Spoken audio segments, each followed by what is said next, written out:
Hello and welcome to Nerds with Dice. It's Nerds with Pride. All June and July, we've been raising money for the Translatin Coalition, along with our friends over at Sword and Key and SoMattyGameZ. The donation link should be in the Twitch chat. It's also on our social media. Are we missing Steve?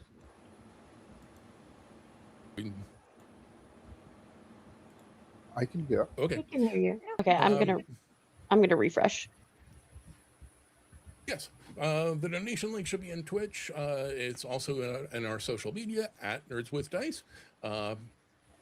Last I heard, our next goal is $1,000. Once we reach that goal, we're going to be giving away a $30 gift card to Heartbeat Dice.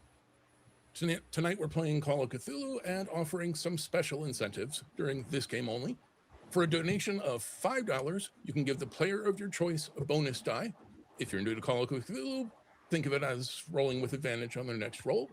For $10, you can give them a penalty die, disadvantage on their next roll. For $15, you can make any player you like roll a sanity check. For $25, we'll pause the game, step away from all the creepy crawlies, and tell you a joke. Fair warning, my jokes come with psychic damage. And for $50, you can skip the sanity check, skip the dice, skip leaving it to chance, and just give somebody a bout of madness straight up. It'll last for the next scene. So, with all that said, let's go ahead and meet the people who make... Let's go ahead and meet the people who make the magic happen. That is, as always, our storytellers. And since you spoke up, Aadi, you go first. Who are you? Where can people find you? God damn it, Steve. All right. Hello, people of the internet. I am Aadi MK. I go by fab, he, him pronouns because he, him's rather boring and I prefer being fab first. You can find me at Aadi MK on Blue Sky, and because you were like trying to hide your grin, Mags, fucking take it. Hi, my name's Mags. I use they, them pronouns.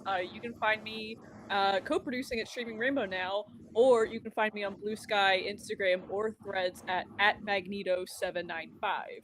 And I'm gonna pass it to Space. Oh no. I never feel prepared when I have to do this. My name is Space. I also go by Pixie. My pronouns are she, her. I am a variety VTuber, streamer, whatever order of words those are, on Twitch, and sometimes I play TTRPGs on the internet. You can find me at PixiePond on Blue Sky, Twitch, YouTube, or playing over on Something Monkey Presents, or a couple other places, but I forget the name of them because I got nervous. Sorry. And then Mary, please take this from me. Hi, everybody. I'm Mary. My pronouns are she, her. Today, I am playing Amelia Whitaker. Our muscle, it's himbo time, and I'm very excited. And I will pass it over to Shinobi.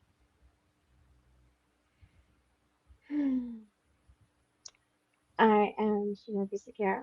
I identify as she, her.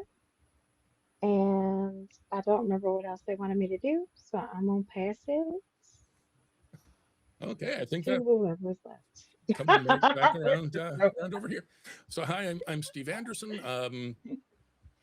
If you're a regular on Nerds with Dice, you probably know me better as TallHalfling or TallHalfling RPG sometimes. But over on Drive-Thru RPG, it's Steve Anderson, where you'll find what we're about to play. My first published scenario for Call of Cthulhu, called Arkham Fire. In fact, if you're interested, if you enjoy the game and you'd like to share it at your own table, you can get it for 30% off right now because they're having a Christmas in July sale on Drive-Thru. So, players. Okay. Wait, there is some background noise coming from somewhere, or at least that was for some time. Yeah, I've been getting kind of blasts of yeah. somewhere. I'm not sure where. I can't pinpoint it. I can't pinpoint it. I don't know where it's from. I think there's a ghost in the machine. And now it's magically gone. So let's forge ahead before it comes back. We summoned it. All right. Well. Oh, Space. The final frontier. Is it me? It might be me. It might be my air conditioner. I'll turn things off. Okay, so players, you're all firefighters. You're firefighters in Arkham, Massachusetts. Now, being a firefighter is a challenging job. You got to be ready for just about anything. It's just that the scope of just about anything is a little bit broader in Arkham. One day you'll be rescuing people wearing, long hooded robes.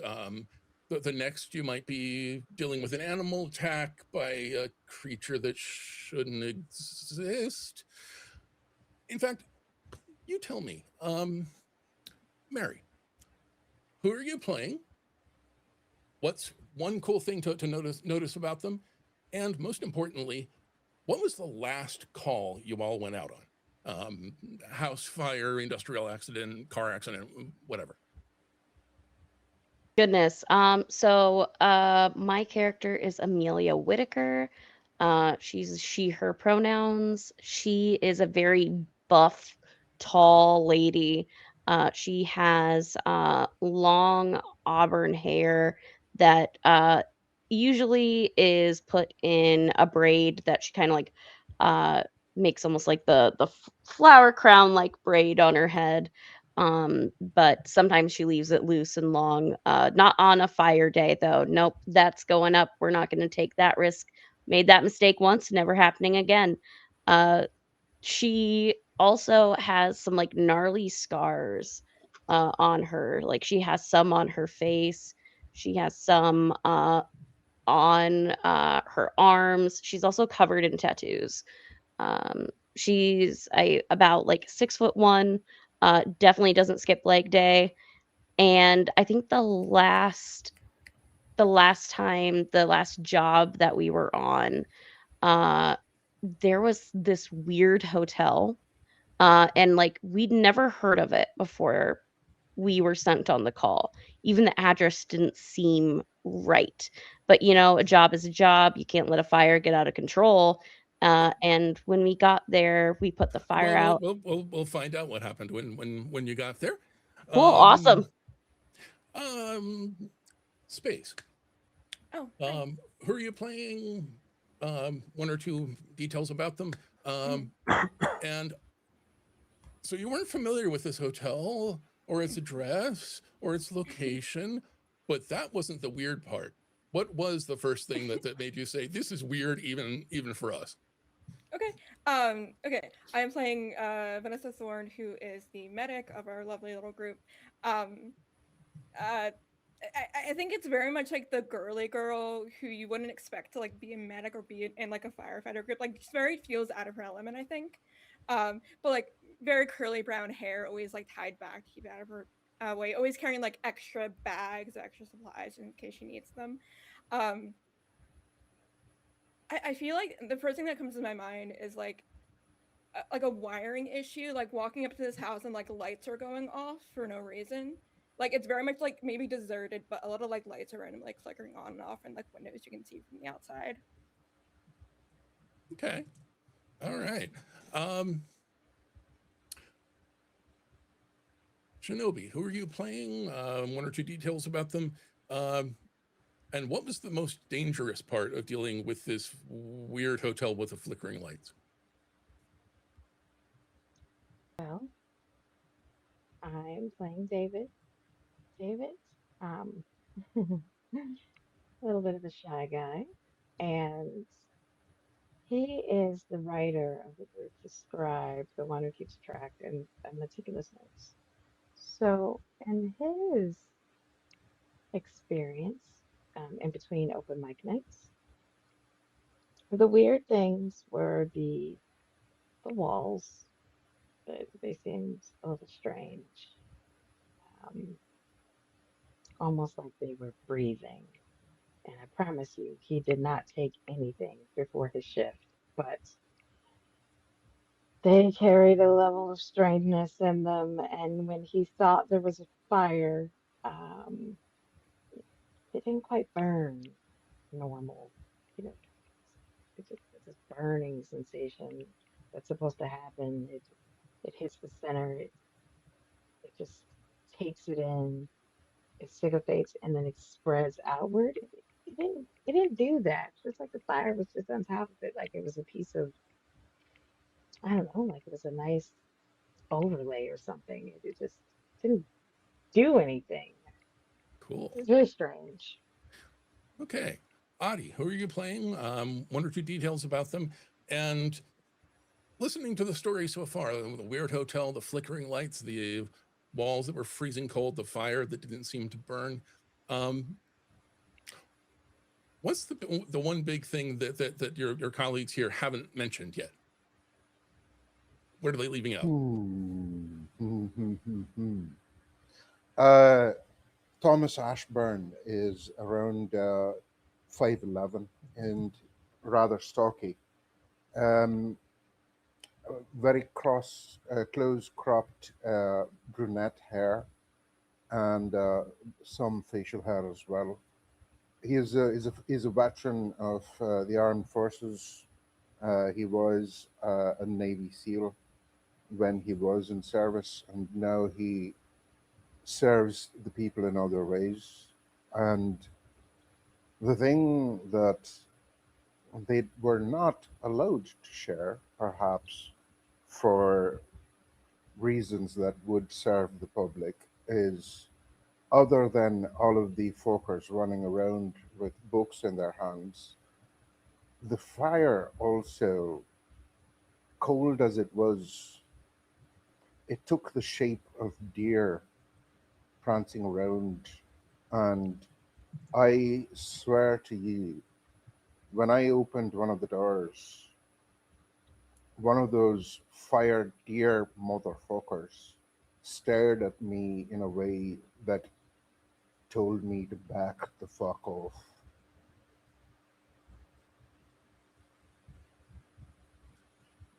Bear with me for just a second here. I'm not sure why I just went invisible. Again. The La Sombra Because strikes again. The La Sombra it strikes is. again. Fucking deer. 100%, right? We Oh, like hey, to we're being watch. sponsored. Okay. I don't understand. That's not working either. Okay. Please stand by. Maybe That is maybe weird. it's the virtual background, Steve. Oh no. I think I mean, it's we can start with it's the yours. dad jokes now itself. Camera. Right? Oh yes. While I'm trying to figure this out, Mags, who are you playing? A detail or two about them, and then I will have your third question in just a moment. I'm playing Riley Martin, he, him, 19 years old. He's closing out his first year on the Arkham Fire Department. Long story, generational family that's been in the fire department since his great-grandfather. And, you know, he thought he'd follow in his dad's footsteps. He's about 5'6", pretty thin and lanky, but he's got really just like solid curly or like ginger hair and like freckles that go from his nose all the way down to his shoulders. Cool. So here's my question for you, Riley. You're new here. These are the stories your new colleagues are telling you. What do you think? What's going through your head? You know, I always thought my dad was kind of delirious half the time. He was always pulling like late nights and he was never really home much. And I always just kind of chalked it up on stress on the job and everything. Hearing some of these people start talking about it has really gotten me feeling really skeptical about it. There might be some merit to what my dad's thinking, but at what point is it the CO2 emissions or if it's something else that's really fucking with you? Yeah. Or just hazing the new one. That too. I mean, fuck. I can't tell you how many times I don't think these people know my real name is Riley. I just keep getting called Shinobi all the time. We'll find out. So on that note, as you're having this conversation and Riley's trying to decide whether you're all Crazy messing with people. him or not, an alarm starts to sound. You all jump into action, and in Oh, just a hell few yeah, moments, Steve. yeah, there we are.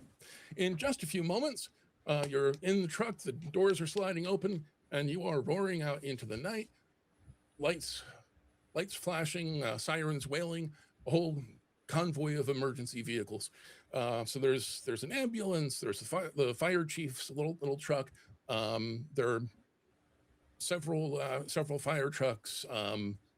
There's a pumper. There's one with all the foam and all that good stuff. But we focus in on your truck, the one with the extension ladders mounted on the side and the big like turret style ladder on top. We zoom on in, we slide in through the window. We find all 5 of you in the cab. We find me going invisible again for no good reason. We're in the cab. she Steve is- just she keeps is- going missing. 100%. Sorry She about is that. known as Big Bertha, by the way. Our It truck. happens. Our truck is Big definitely named Big Bertha. Bertha. Makes sense. Age here's my of question, Empires fans catch the reference. Who do we find at the wheel? Who's driving? I mean, it could be me. I'm definitely not Okay, letting go ahead the and give me a drive roll. I was gonna say. I am definitely not letting the legacy probie focus up at the beginning. Skills. Do I have good driving? Let's see. Do you have the driver? Mine's a ability? You 29. should. I've got a 50. I I have 4 to 45. Oh. I also have then, a 45. all right. That definitely. I'm not the driver then. I can Please. drive. I'll drive. Okay, I will Damn, drive. get the Go hell ahead. out the way then. Go ahead. Go ahead. It's just the drive auto one, right? Mhm. Yeah, Yep. Okay. Yeah. all it 33 does. versus 45. Okay, Or all right. better.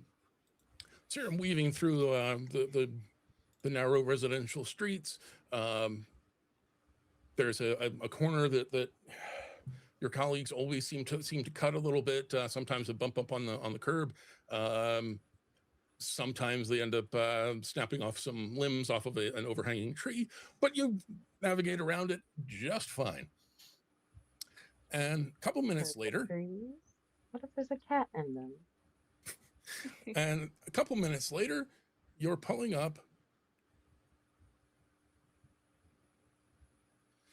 up outside a beautiful old Victorian house. It's basically 2 stories. From the front, you see the nice wide front porch, and then great big windows to either side.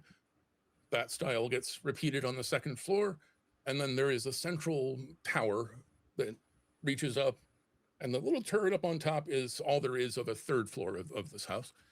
At the moment, the important thing is that there, from a first glance, doesn't seem to be all that much going on the 1st floor. The 2nd floor, there is smoke pouring out of the windows, and that tower on top is one big torch. Your colleagues are jumping into action, getting the water ready to go, getting the foam ready to go. The fire chief holds you lot back for a moment, giving you the same lecture you always get. Even Riley, you're sick of this speech about the old houses around here and weak floorboards, and you got to be careful and etc. And while he's going on, need you all to go ahead and roll me a spot hidden. What is the fire chief's name? Roger, but don't you dare call him that. He is chief. I rolled a 32 on a 43 for a success. Um,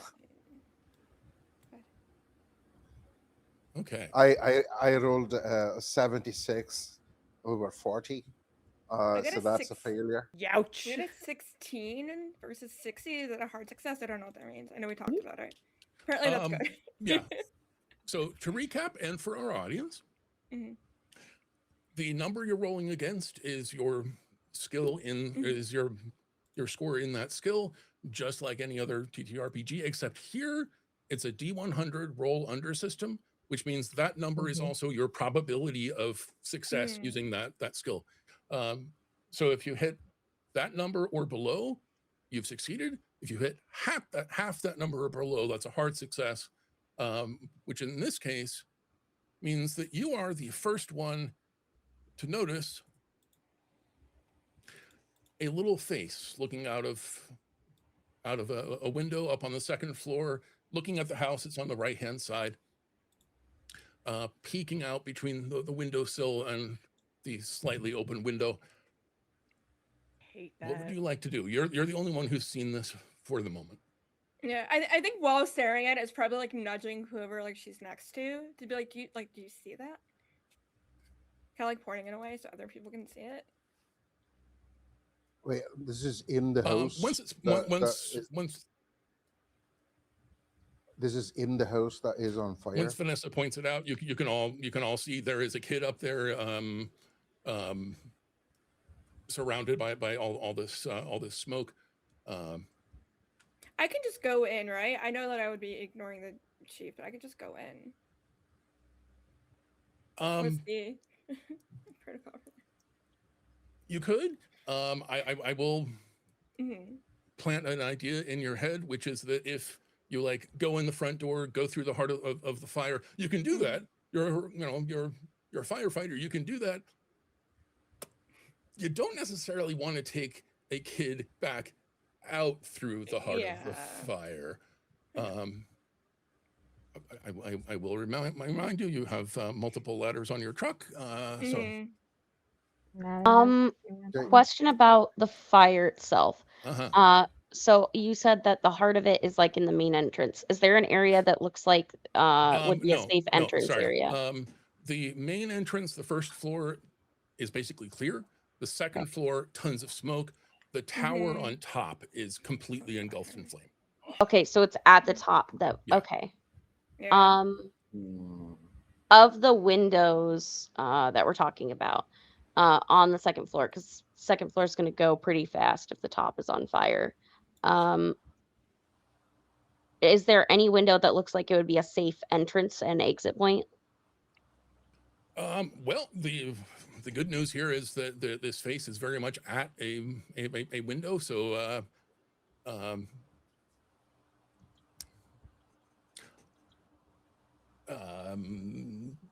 in the interest of keeping the story going, I will say you don't have to overthink. Let's get the ladders out. Yep. The chief is a little bit perturbed, but once you point out the face, is yelling at you for taking so long. And what are you waiting for? We were just listening to you pontificate, Chief.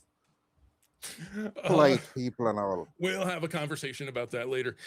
So you grab the ladder, you get it set up. Who's going up to rescue this little face, this little girl? Immediately, unless Amelia, because I saw you. I've got a 30 in climbing. I don't. I have a 35 in climb. Oh, Riley, you go for it.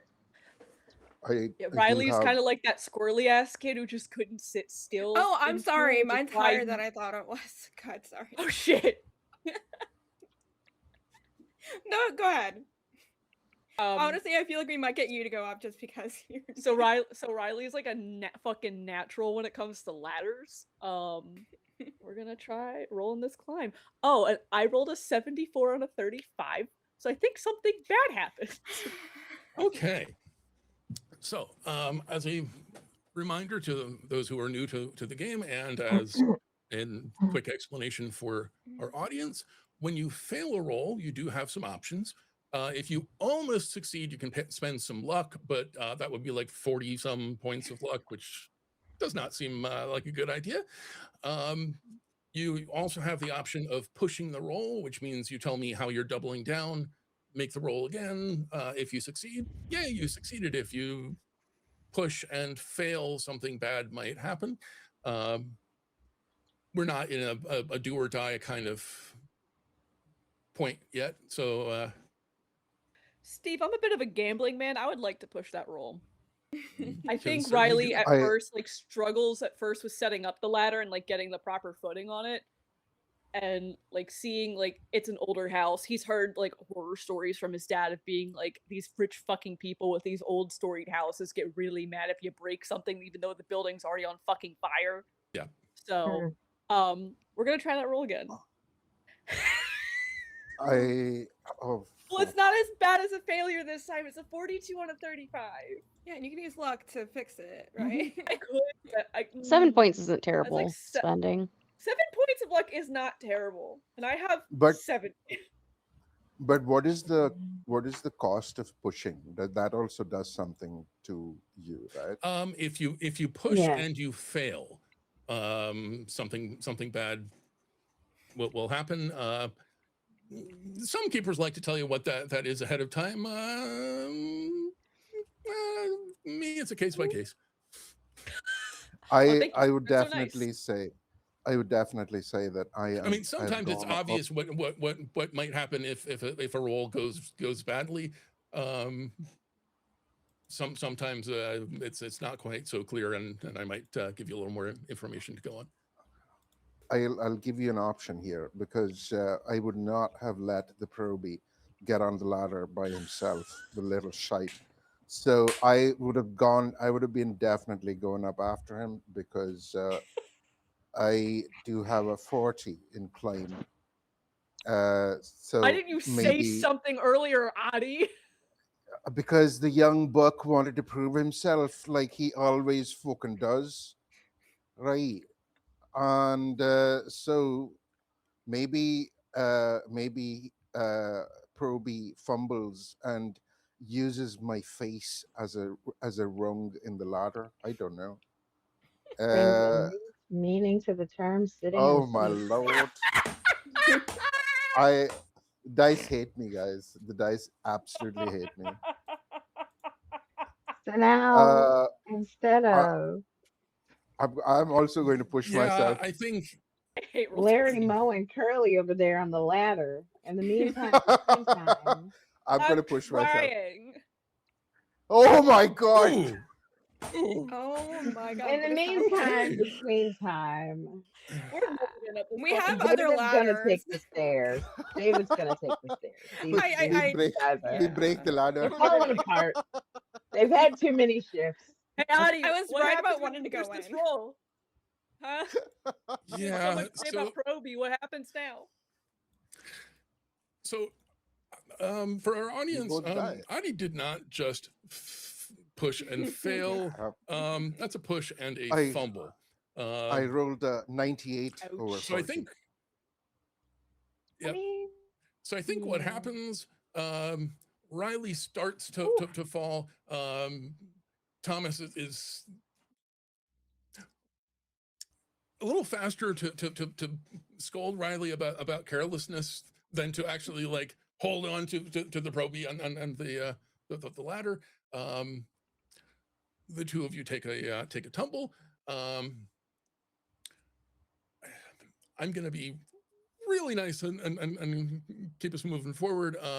Riley, you take 2 points of damage. Thomas, you take 1. You weren't quite as far up. The ladder is kind of askew, but there is still a little kid, still a little girl peering out the window up there. We never speak of this again. And I will try Noted. Thank and you. push. You're We'll right, try we and won't. climb. We'll try and climb up. David makes a mental note to bring it to the next poetry night. Roll 20. Okay. Fuck you, roll 20. Yeah, I mean, can we try to get up to the kid? I think the two of you are picking yourselves up, probably disentangling Mhm. yourselves from some Mm. old, not terribly well tended like rose bushes or something. So if Get somebody your else wants crotch to, out of my face. I'm I'll sorry, do sir. I'm it, trying 'cause to I move as quick as I don't- can. Here, I'll do it because I don't know what's going on. Don't either. I'll go up the ladder with a 35. okay, there we you go. That's more like it. So I you think watch. just I watching take all this, my just rolls like, for the I rest of the don't night. know what you're But doing. is the ladder still in a good shape enough to climb it? The ladder is in Or did okay it break? condition, and as part of a successful climb Okay. check, Vanessa gets it back where it needs to go, and you scramble up. You don't see a face right there at the window. Looking in, all you're really seeing is thick, swirling smoke. But you poke your head in and take a look, and there is a little girl in a long white nightgown, huddled against the wall. She's holding onto a teddy bear for dear life. I mean, her house is on fire, and she just heard two people crash somehow right outside her window, which is not helping. What would you like to do? You're Mhm. right now the only one up at the window, so it's Yeah. up to you. Is it a thing where like I can go into the room from the window? I don't know if it was open. I was. Well, it was partly open. She was peeking out through between the sill Okay. and the bottom of the window. Mm. So you Yeah. shove it open the rest of the way, Yeah. and yeah, Yeah. you can climb on in. Yeah, I think like kind of keeping a little bit of distance from her. She'd be like, "Hey, are you okay?" She is shaking. She's not in a necessarily a conversational kind of Yeah. mood. You can either give me a social roll, like a charm, persuade. Vanessa doesn't strike me as the intimidate type, or something like a straight up dex check, just to do a grab and go and deal with trauma once you're not inside the burning building. I kind of want to be charmed because I feel bad if I just grab a child. I understand. Go for it. No, that fails. 86. Yeah, there's something about. I mean, it's a voice, but it's a voice through a respirator mask, which is just not helping.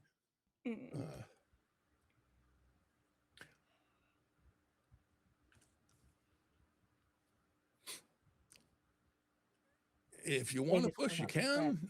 Yeah, I just don't know how I would. Besides, like pushing and changing what she's doing, which would be like getting closer. Well, I mean, It's just like a very much like you get the feeling get the feeling that the mask is part of the problem. I wouldn't take it off very long with all the smoke. Yeah, because of the smoke. But, yeah. But yeah, I think like kind of Losin's like, hey, like I just want to help you get out. I think just gets a little closer to try and like get them over to the ladder. I'll roll it again. Worse. Like 92 worse. okay. Roll 20 just doesn't want us to push. I can't do charisma apparently. You have no riz. That's too bad.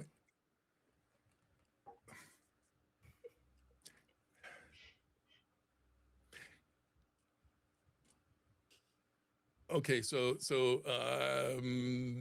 I think the conversational option has kind of ship has sailed.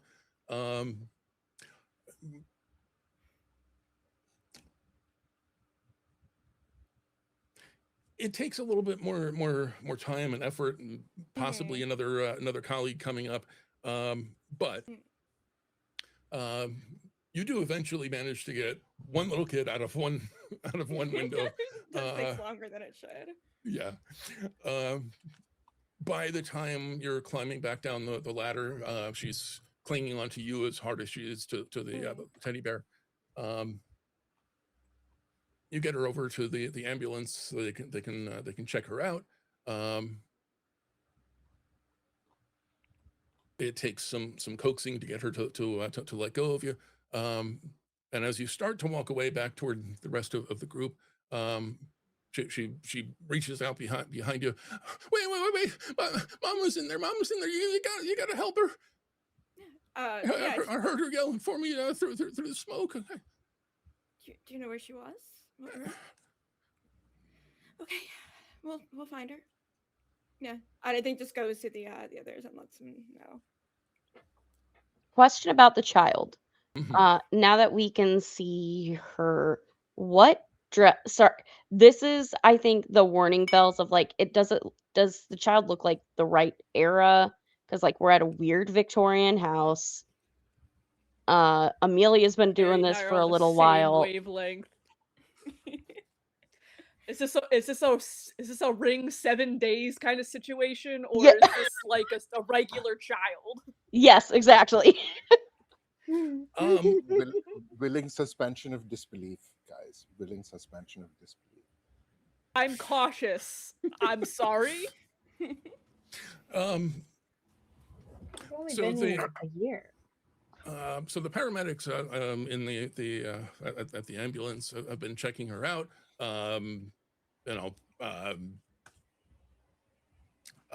She has vital signs. Her she's breathing. Her heart's beating. I mean, it's an old fashioned dress, night dress, but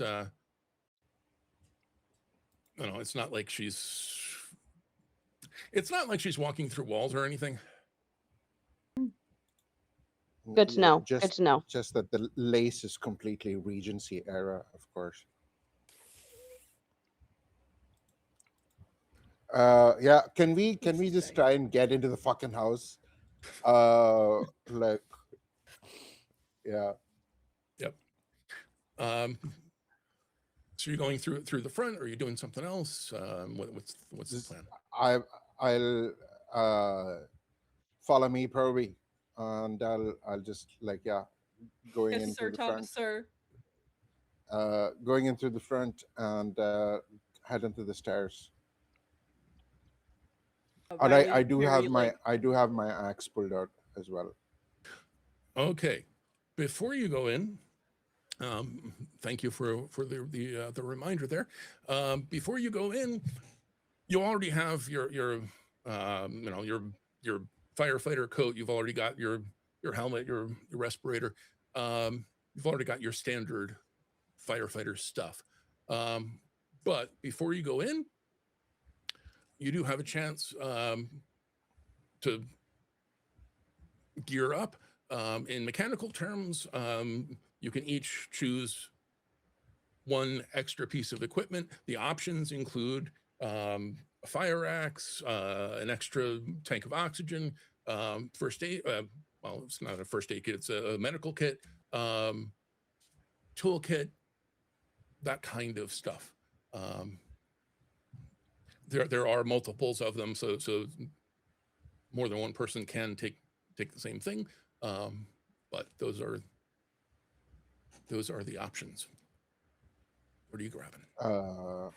I am grabbing an axe. If Thomas is grabbing an axe, let me just check. Riley's gonna grab the mechanical kit, just in case like they need to break into something, and like it requires a little bit more finesse than just like the axe does. Yeah. Okay. You can see out of the Amelia- side of your eye that Thomas is judging you for your choice. Amelia's gonna make sure she has all her like lock picking stuff on her, as well as just in case she's got a pair of like brass knuckles should things go to naught. and is just going to kind of be packed up and ready to go. This is not her first rodeo, so she's coming in prepared. Okay. All right. So you got some brass knuckles and lock picking stuff. Cool. Brass knuckles are just jewelry for Amelia. Doesn't even count as an actual thing. Space, what do you got? Medicare boys. Okay. And Shinobi.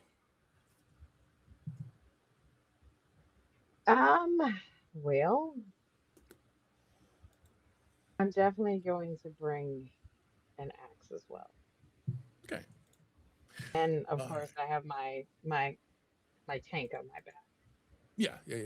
You all have your standard stuff, which includes the mask and a tank on your back and the coat, the helmet, all the good stuff. Unlike many Call of Cthulhu scenarios, you have a profession in common. You have training in common. There's stuff that you already know how to do. So, heading for the front door. Amelia, you can give me a quick spot hidden as you're heading in the door.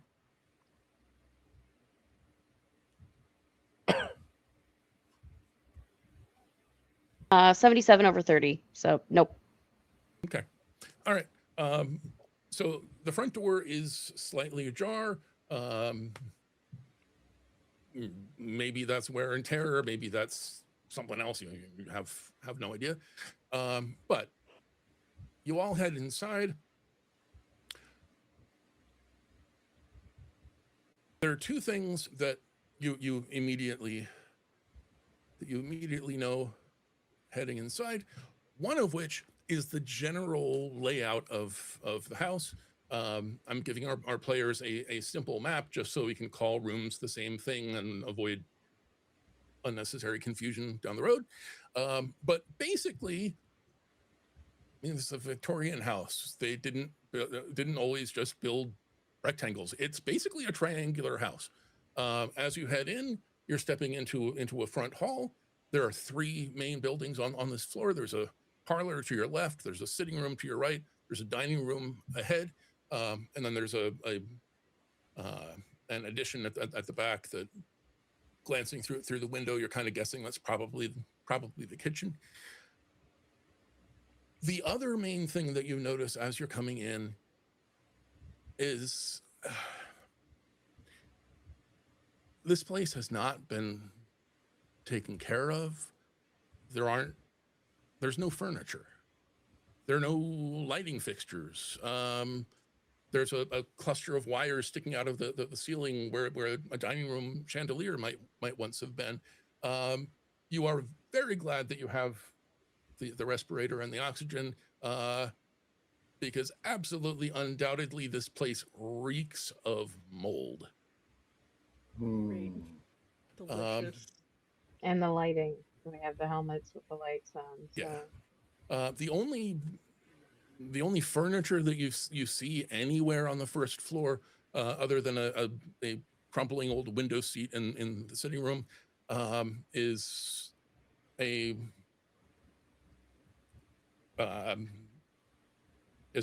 card table with metal legs and a plastic top, with some papers scattered around it.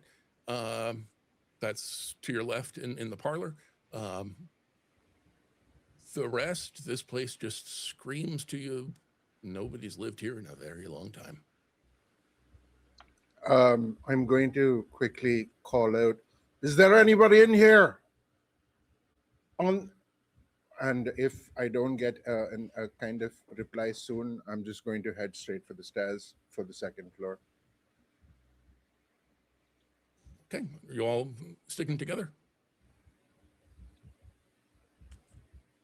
Riley kind of looks over around that table where the scattered papers are. Like, before even, like, taking a look at, like, what's on these papers, he kind of shouts out, What the fuck do you think that kid and her mom were doing in here? This place doesn't look like it's been lived in fucking years. Squatters, you never know what the people do without any choice, hey? So is Riley going to go over and take a look at those papers, or just glancing that way? And, Yeah. and He's gonna try to take a look at the papers. okay. See if there's anything that like. So you find some assorted records about the house, the like architectural drawings from when it was built, like the 1780s or so. You find in character the floor plan that I handed you out of character. You find an old newspaper article about building the house and starting a new residential area here. It's not very long, and it doesn't seem to have much detail in it. You do learn that 140 years ago, when this place was built, the original owner was named Corbett, but there were a lot of Corbett's around Arkham back in those days. So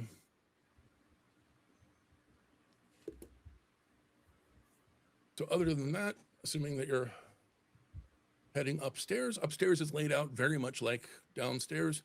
If you were coming in from above the front hall, there's a little reading nook there. There's a study to your left, a bedroom where the little girl was to your right, and the master bedroom ahead of you. But you're not coming in the front. You're coming up the stairs from the dining room up into the master bedroom. Riley, part of training for a new firefighter is very much like in the original Star Wars movie, the helmet that's completely solid, that you can't see, and you're groping your way around to teach you how to deal with rooms that are just overwhelming with smoke. That training comes in very handy here. There is a very distinct reddish orange glow to the smoke up here, but the smoke is primarily just thick. So you pick your way through the smoke in the master bedroom. There is, at basically the center of the house, there's a circular staircase leading up into the tower, and you can see where that glow was coming from, because it's like looking into an incinerator, looking up the circular staircase. I'm looking around for the mother to see if he can spot anybody. So downstairs was mostly one room bleeding over into another. Up here, there are doors, so there are very discrete, separate rooms. So here in the master bedroom, you're not seeing much of anything. You're not seeing a bed. You're not seeing a sleeping bag. Just lots and lots of smoke and the inferno up above. Mags, that was not deliberate, but yes, I did slip in the word inferno. Go ahead, Aadi. I didn't even realize it. Love. I'm gonna check out the study. Proby, handle the bath. Yes, sir, And, Thomas, sir. I'm going to, if the door's open, I'm going to just open it and get in. If it's locked, I'm gonna hack away. Being a firefighter, you pause and check the door. It's not hot. The doorknob works just fine. So Thomas is stepping into the study. Where are the rest of you heading?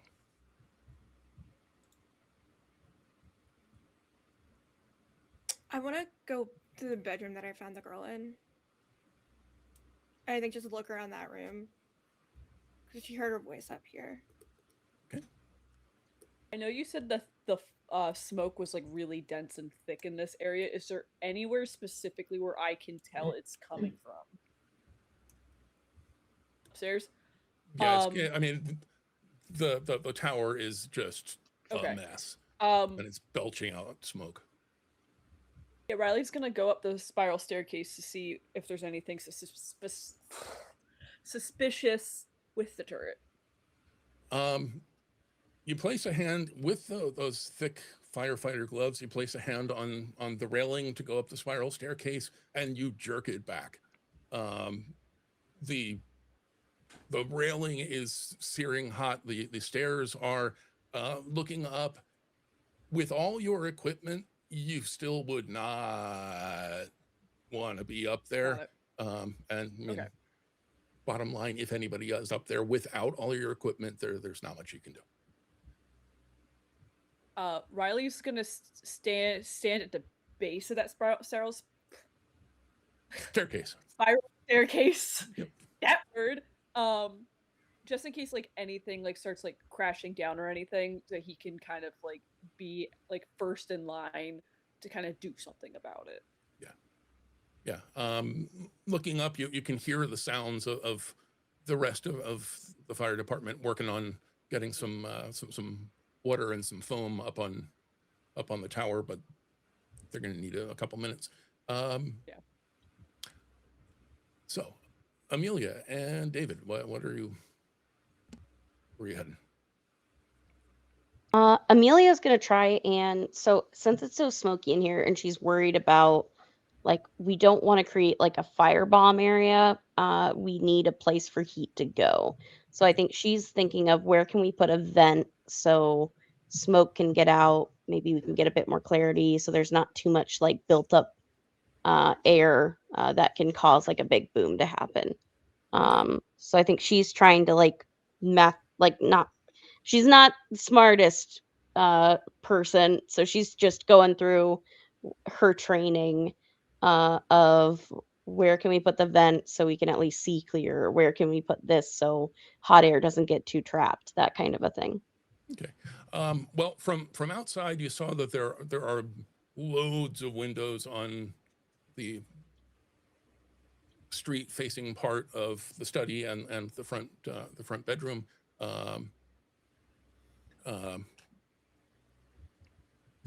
So most likely easier to open windows or smash through windows than to hack a hole in a wall.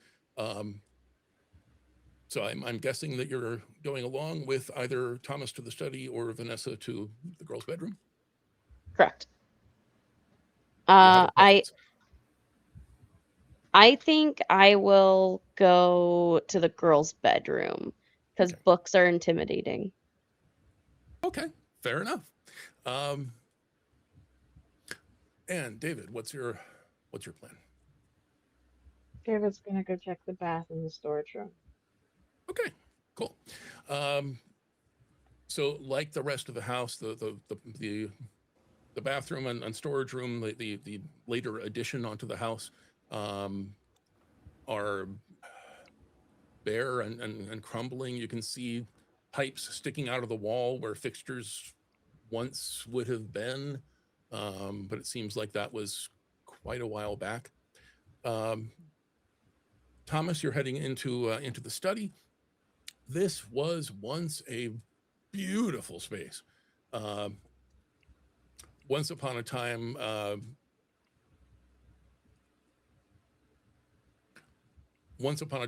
David would have drooled for this space. There are built-in bookcases all the way up to the ceiling, all the way wrapping around you. Basically, anything that's not a window is bookshelves. But it hasn't been taken care of. The shelves are mildewing and warping. It has been quite some time. Vanessa and Amelia, you're heading into the front bedroom. Yeah. Now, this is where you found the girl. Hmm. There's no bed here. There's no sleeping bag. There's no sign of human habitation. You've got those lights on your helmets. You're taking a closer look. You can both go ahead and give me a spot hidden.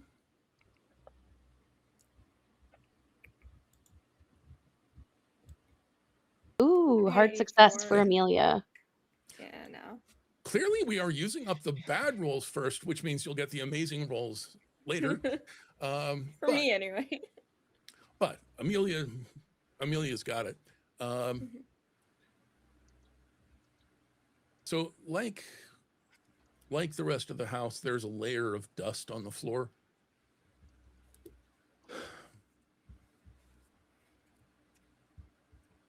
In the middle of the room, you're finding some footprints. They look grown-up size. Not going anywhere in particular, just kind of milling around. But over by the window, other than your colleagues' boot prints, there's nothing.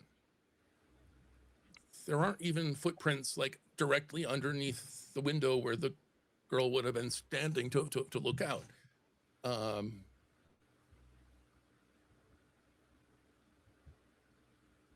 Yeah, I think that's what you're seeing in this moment.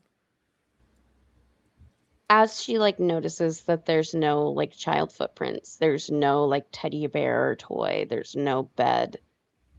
I think this just one memory starts echoing in the back of her head. And she just remembers this conversation with her parole officer back when she got this job. And saying the one advice he had was not to ask too many questions. That people don't stay long in the fire department if they ask too many questions.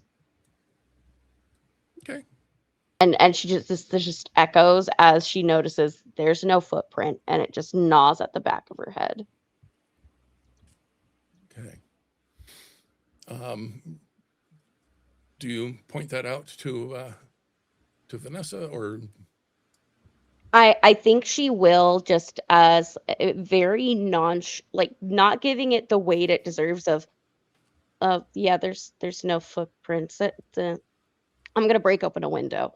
And she just goes about trying to break open windows for ventilation. I think like you're doing, it's like, do you think there's a basement to this place? You didn't Like a see any secret sign room of or it. Not. something? I really hope not. Basements just nope.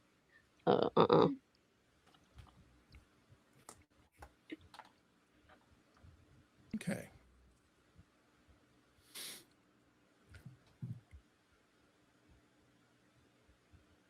I'm gonna say you're reconvening in the girl's bedroom.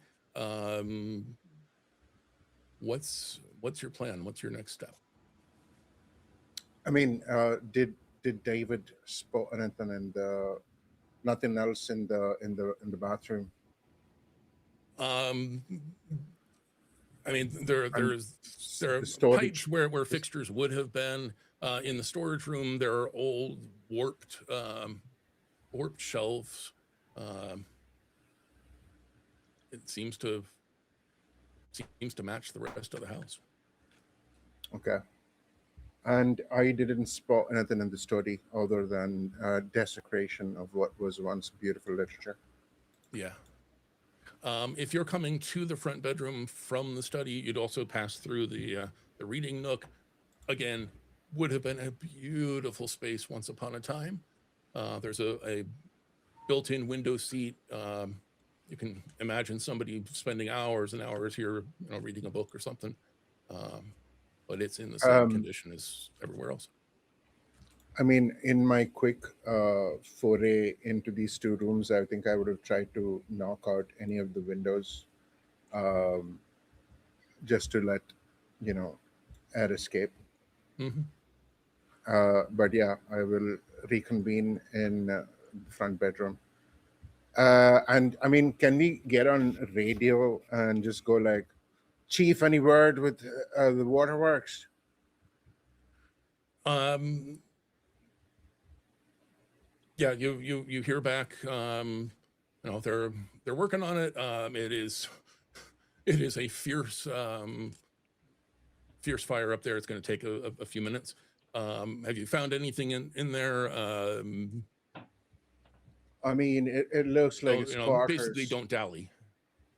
It's a squatter's paradise, nothing inside. But we haven't spotted the mother as of yet. Maybe she's up there. And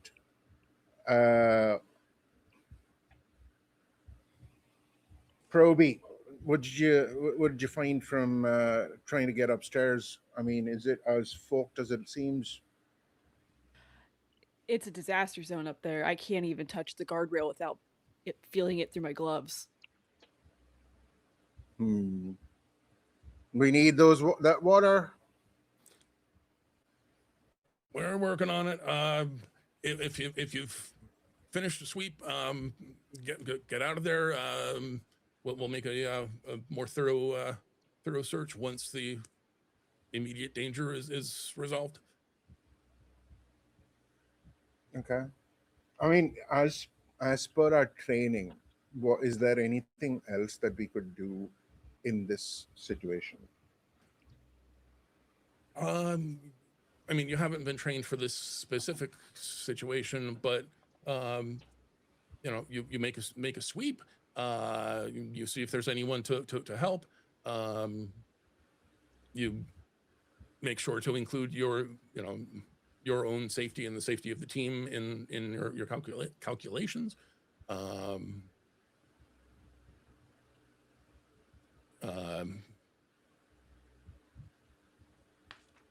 I mean, the idea was raised of maybe there's a basement. You haven't seen any like doors or stairways that might lead to one, but maybe when you get outside, you make we'll make a sweep around the house, see if there's a basement with like an outside entrance.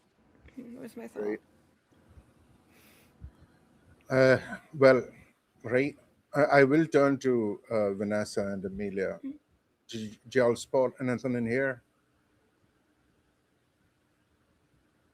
Just weird crap upstairs. Other than that, put a few vents in, so hopefully it won't be as smoky. But yeah, there's some weird. There's no bed, no kid stuff. Even where the kid was standing, like there's just our remnants, not theirs. I don't know. I'm not supposed to ask questions, so what do you need me to do? I mean, the chief said it. Let's book it. We need to keep ourselves safe first. Even for the lot of you, even doing fire rescue for a living in Arkham, not being able to find physical evidence of somebody who you know for a fact was standing right here is still very weird. Having pointed that out to everybody, you can all give me your first sand check of the evening. Yay! Yippee. The fun part. Yeah. Oh Everyone is just no! I rolled a 90 above a 50. Oh, fail. Yikes. 78. Yeah, Oh, somebody everyone over has Oh my 50. God. Oh boy. Did everyone? Okay. 20's Well, canceled. No one fumbled at Fuck least. it. I have not rolled a single successful roll on Roll20 like this evening. you're saving your good rolls for Maybe you later. should stop picking on Riley then, Thomas. If he follows my orders and actually goes to the fucking bathroom instead of just trying to go upstairs. Hate to interrupt, but if you can, those of you who failed, if you can give me a 1d4, you're going to lose that many points of sanity. 3 points of sanity lost. 2. 2. I think I did this right. No, I didn't. And this 52, is 55, not terrible. I'm not cutting it out from the max, right? I'm just doing it from the current score. Correct. Right? Correct. There we go. Oh, I only lost 1. Okay. Okay. So you're following instructions? Okay. Yeah. Broken up. Okay. So you're heading back through the master bedroom. There's still a lot of smoke coming out of the hole for the staircase above you. It's not quite as thick now that it has some place to go, but you start making your way back downstairs. The stairs to go back down, go along one wall, and then there's a landing, and they continue at a 90-degree angle from there. Being in the corner, the smoke drifting down from above is swirling around you. The air currents are kind of, shall we say, active. As you're nearing the bottom of the stairs, the smoke gets thicker. You could swear there's a bluish greenish glow in the smoke. I'm not sure where that could possibly be from. And then you take one more step out of the smoke, back down into the dining room, into the middle of a dinner party. There's a long wooden table with a lace tablecloth. There are guys in tuxedos sitting all along it, sipping champagne. There's jazz playing on a phonograph. There's an elegant young woman at the head of the table who seems to be holding court.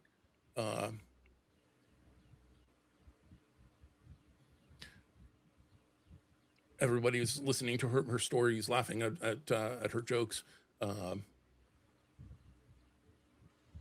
What would you like to do? What? What? And we burst into this scene in our gear with like me holding an axe. Yep.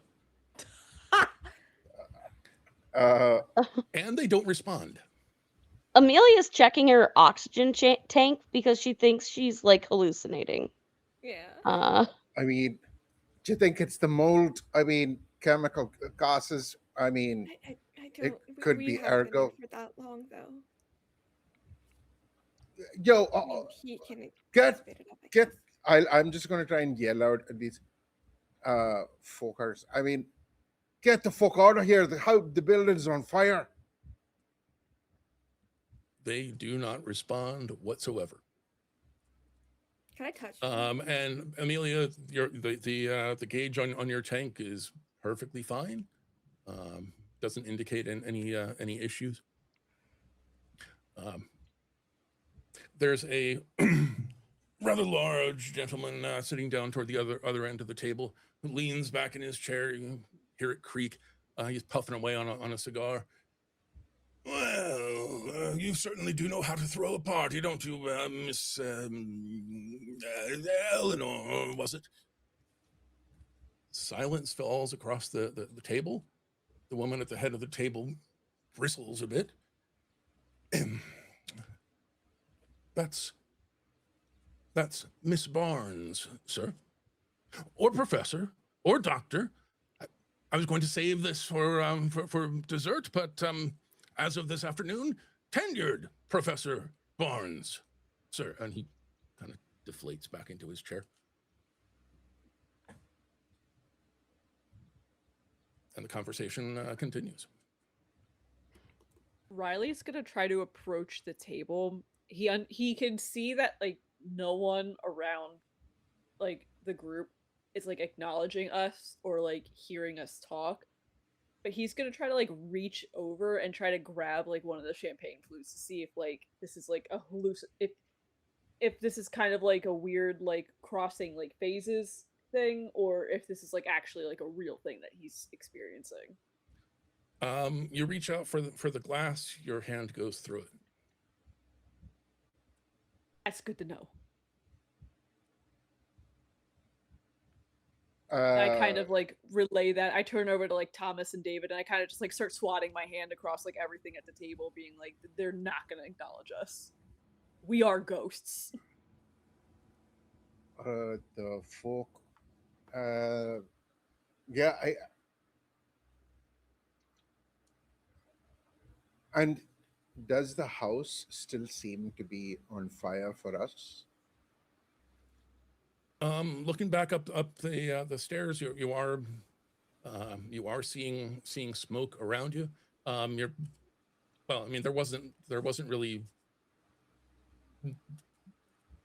mentionable smoke on the first floor before, so but the staircase still has a haze to it.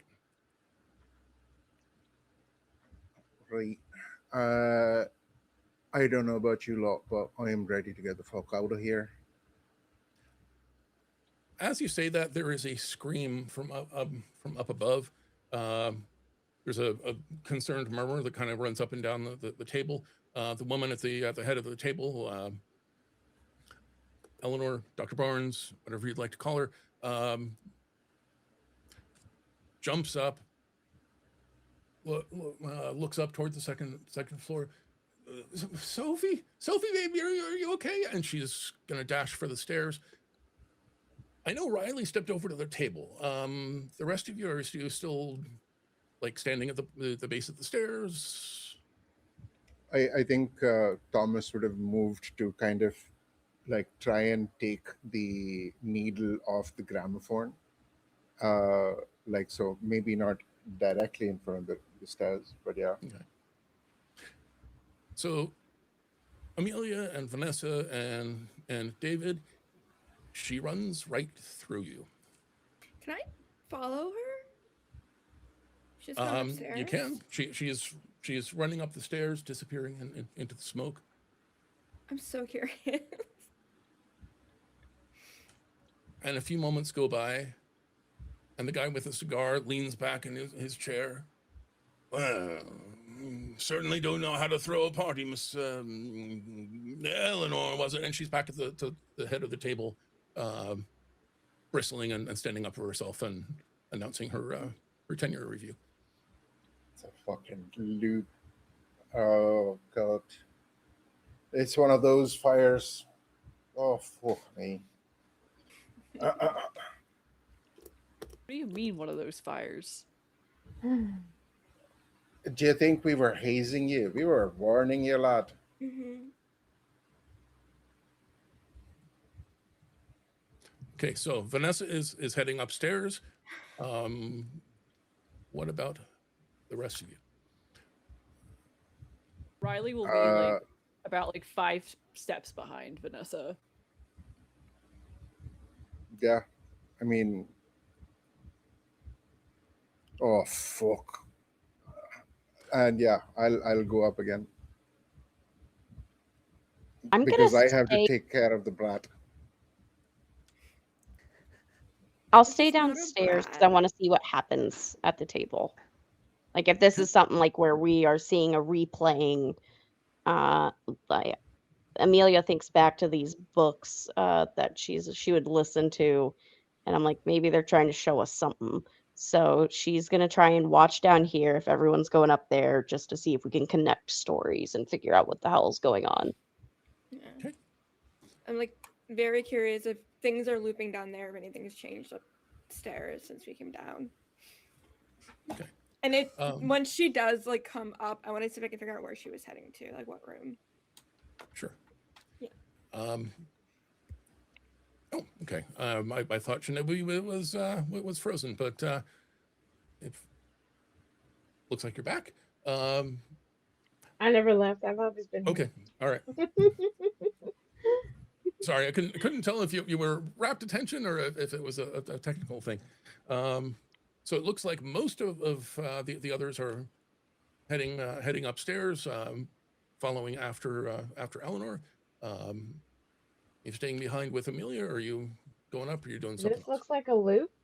Yeah. He's definitely going to stick around.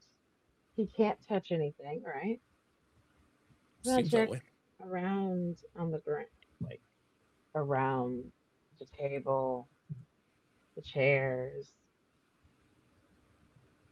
Gonna look at, see if there's anything hidden down here. Okay.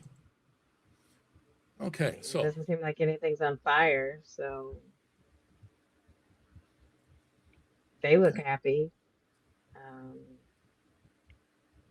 I don't think David feels like his services are required in this space, Okay.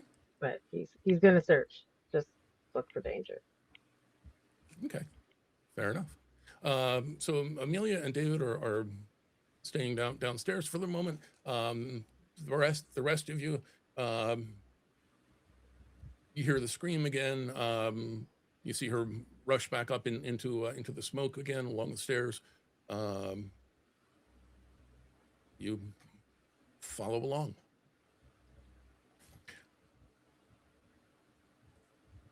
So again, the dining room stairs lead up to the master bedroom upstairs. It's not choked with smoke. That's the first thing you notice. Second thing you notice is flickering light of dozens and dozens of candles. There are books scattered all over the room. Some of them are upside down, holding a page. Some of them are just closed. There are papers with scrawled notes all over the place. There are more scrawled notes all over the walls. And in the middle of all of that, there's what appears to be an old woman kneeling on the floor. Her hair's hanging down over her face. She picks up a book, scans a paragraph, tosses it aside, picks up a piece of paper. That's not what she wants either. Looks back over her shoulder. She doesn't turn her head. It kind of rolls on her neck to look as she's checking something scrawled on the wall behind her. As she does, her hair falls out of her face. This is unquestionably the same woman you saw downstairs. She's not nearly as much older as she seemed, but she is, if she was 30 downstairs, she's probably in her 40s here. She's continuing to grab at books and papers and toss them aside, getting frustrated. She picks up one of the candles and kind of runs her fingers through the smoke above it, trying to calm herself, center herself.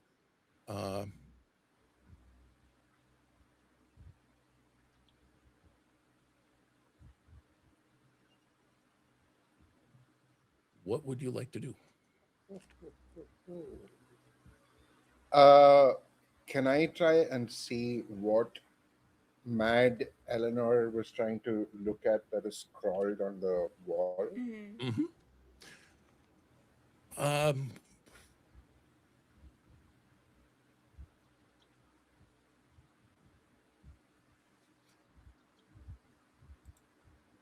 You can give me a spot hidden or a language.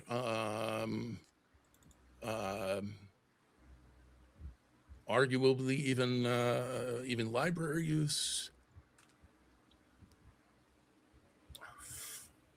What are the options? Spot hidden? Spot hidden, language, even language own might get you something. library use, but probably spot hidden or language. I'm gonna go with a spot hidden.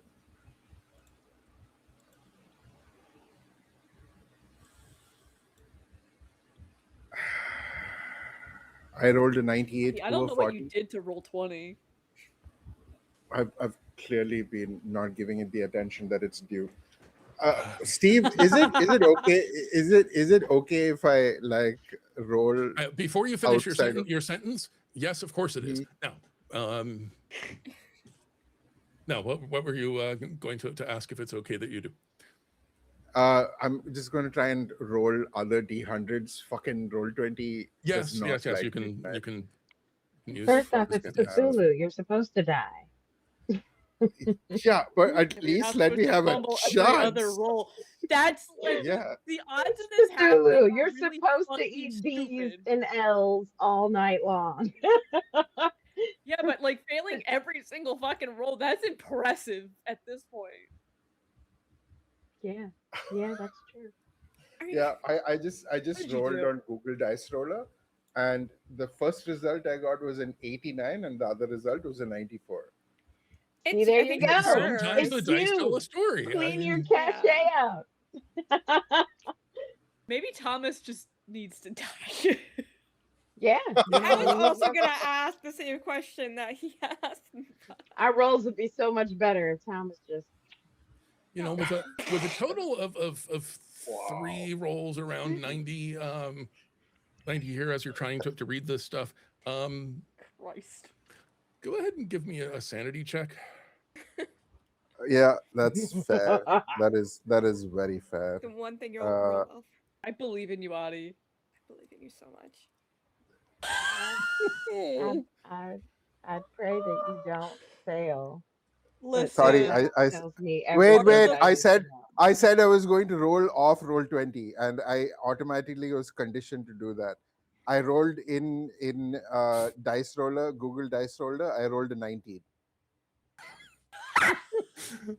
So The you dice it's are very worse. determined to tell a story. Yes. Yeah, It's 19, worse. not 90, 19. 19. Oh, okay. Yeah. Oh, 19. 19. That's good. That's 19. good. Yes. Sorry, given the 9-0 theme of your when I last was several rolls, I scammed. was kind of assuming. Yeah. Rough. Whew. Yeah, you get a splitting headache as you're staring at all this writing. It's the handwriting is sloppy enough to begin with, but the text parts of it, it's not even just that they're not all in the same language. They're not even all in the same alphabet. In some places it changes from one language, one alphabet to another, like in the middle of writing something. And then there are what look like formulas. There are places on some of the papers where she's drawn a shape and drawn it over and over and over and over until her pen just like ripped through the paper.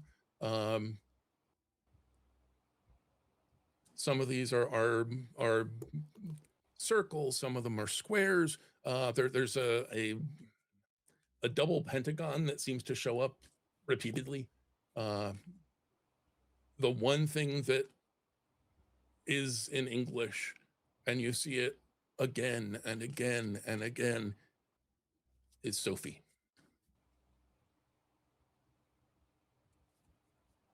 I mean, I'll let somebody else do something. I have something that I want to try.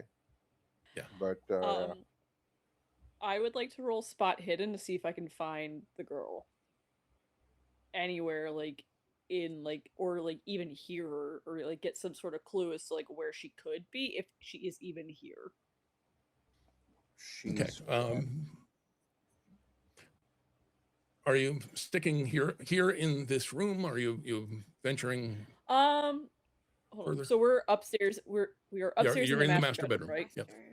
I'm gonna go over to the front bedroom to where that like I guess where she was before we like transcended into this like other space. Mm-hmm. See if she's like anywhere there. Okay. I'm gonna roll. That's an 18 on a 43 for a hard fucking success. Okay. Is anybody going with Riley? I Which will because if I let him by himself, I'll get yelled at by someone. Yep. Yeah. So so the two of you are heading for the front bedroom. Thomas is staying behind, staring at all this writing, and as his mind is kind of spiraling.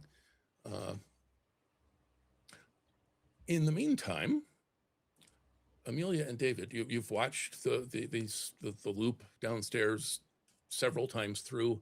The guy with the cigar being rude and getting put in his place.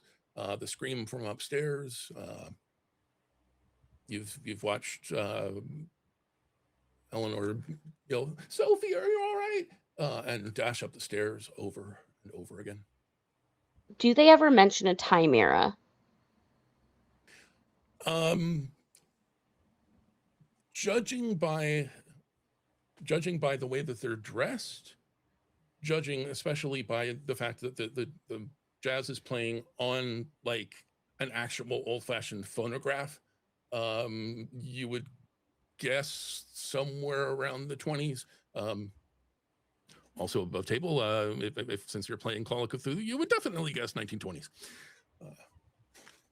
Because I think what Amelia is trying to do is like, okay, if this is a time loop and we're seeing one scene, and then we heard them go upstairs, and if this one's repeating over and over, even though she has low education, I think she just thinks of like the different movies, like of these kind of like time loops.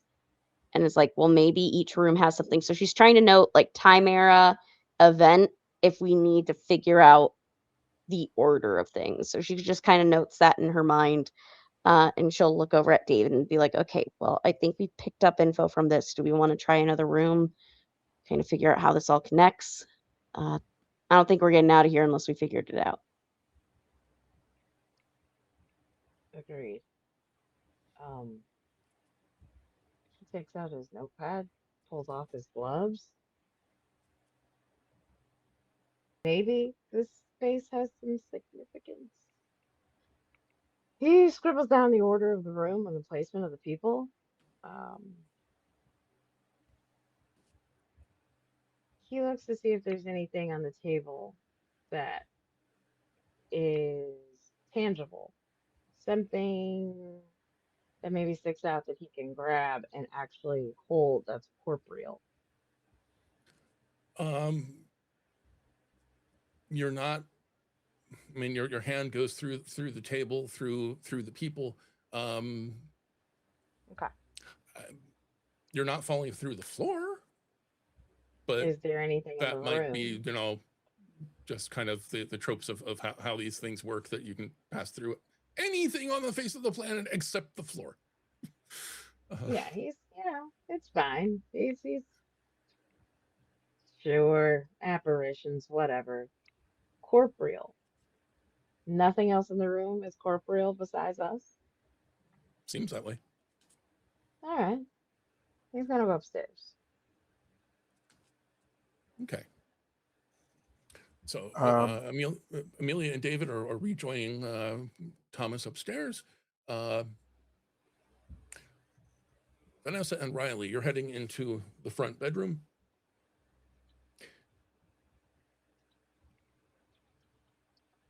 Yep. It is very much a child's bedroom. There's a small bed, there's a bureau, there's a toy chest, all painted bright, friendly colors. There's a little girl in a white nightgown clutching a teddy bear sitting on the bed.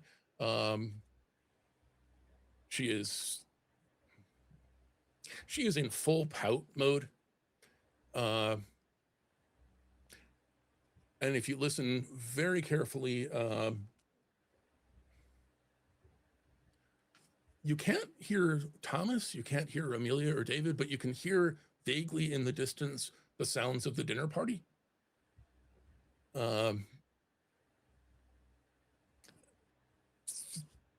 Something might suggest in the back of your mind, might take you back to being a little kid when there's a party in the house, but it's just for the boring grown-ups. It's not fair.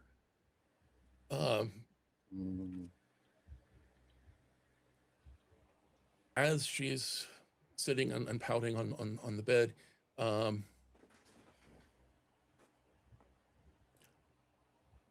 there's a bluish green glow that starts to come from one particular spot on the ceiling, kind of slowly stretching out into a beam with smoke swirling around it. She's staring at it and kind of freaking out. She runs over to the window, opens the window a little bit, stares out.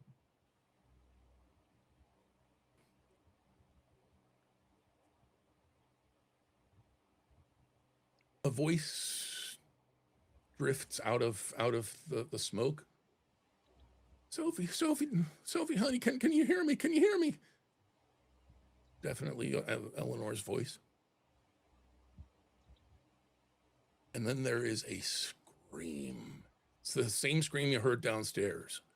Seems to come out of the smoke. The little girl is scared out of her mind. She's huddled up against the wall, shaking, holding her teddy bear. The beam and the smoke start to flicker, like a electric light going out. And as they flicker, the room flickers around them. One instant, it's a little girl's room in bright colors.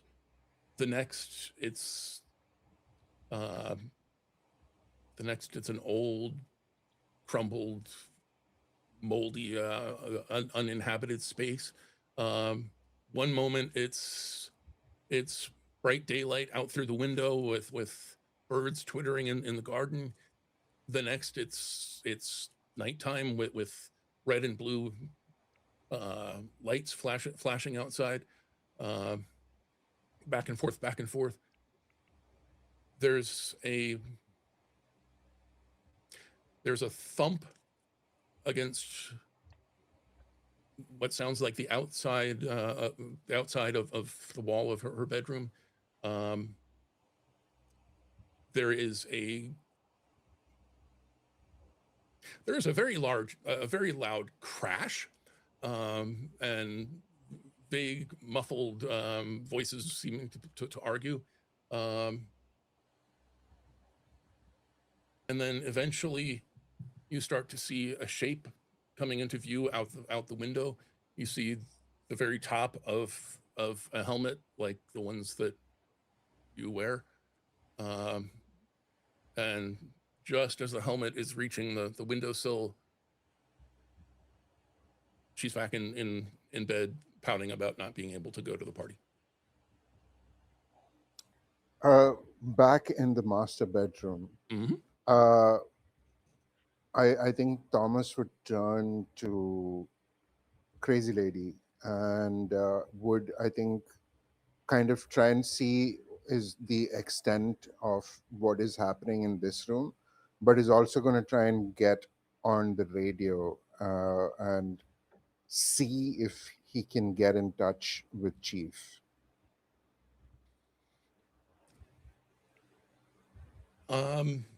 Yeah, so you toggle on the radio, you call for the chief. You don't get a response. And if you change the channel on your radio, you're not picking up anything on any of the channels, not even like far distant bleed from some other unrelated transmission.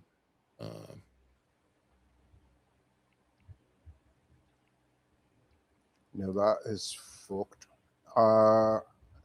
Yeah, anything further with this lady, like other than going through the notes and then head doing unnatural things to look at the scrolls on the walls?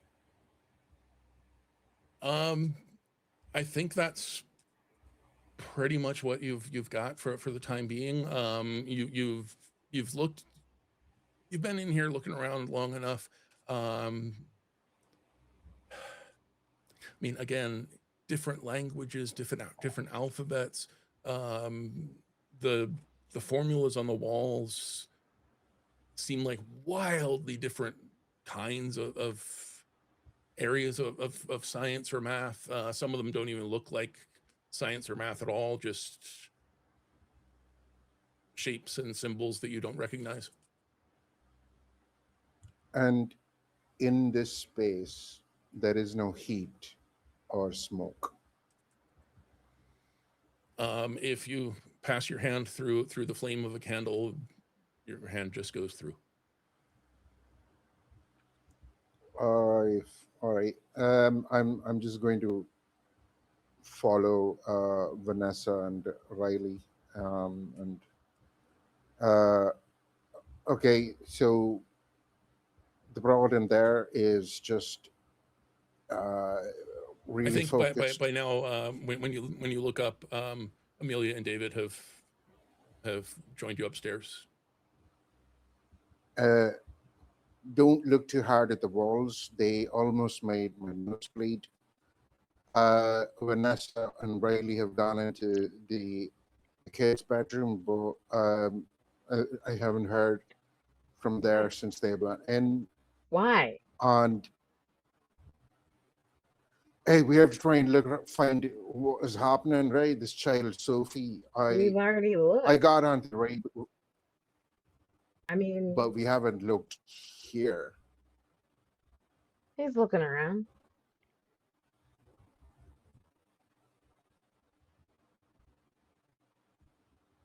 I also tried to get on the radio, and I can't get a single signal.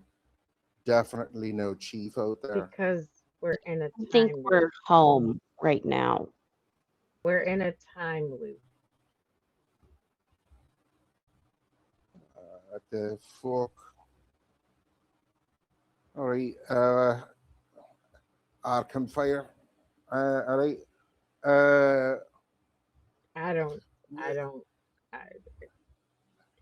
Anything That's all I'm changed? guessing. I'm guessing we're in a time loop. Do you really want to Anything go looking changed? for somebody? I mean, we have to try and get the fuck out. He turns Well, around and he looks at the door. Downstairs Is keeps the replaying door- over and over. That's a loop. Yeah, I'm just Just to clarify,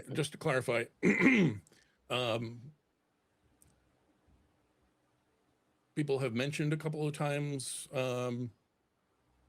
wanting to get out. You haven't actually tried that yet, but so far you've been in the dining room, you've been in the master bedroom, you've been, some of you, in the front bedroom. I think I'm gonna try to Thomas- leave. You Yeah. I'm just gonna try to. I'm gonna open the door and I'm gonna try to leave. So leave the building. Okay. So going out the front door? Yep. Okay.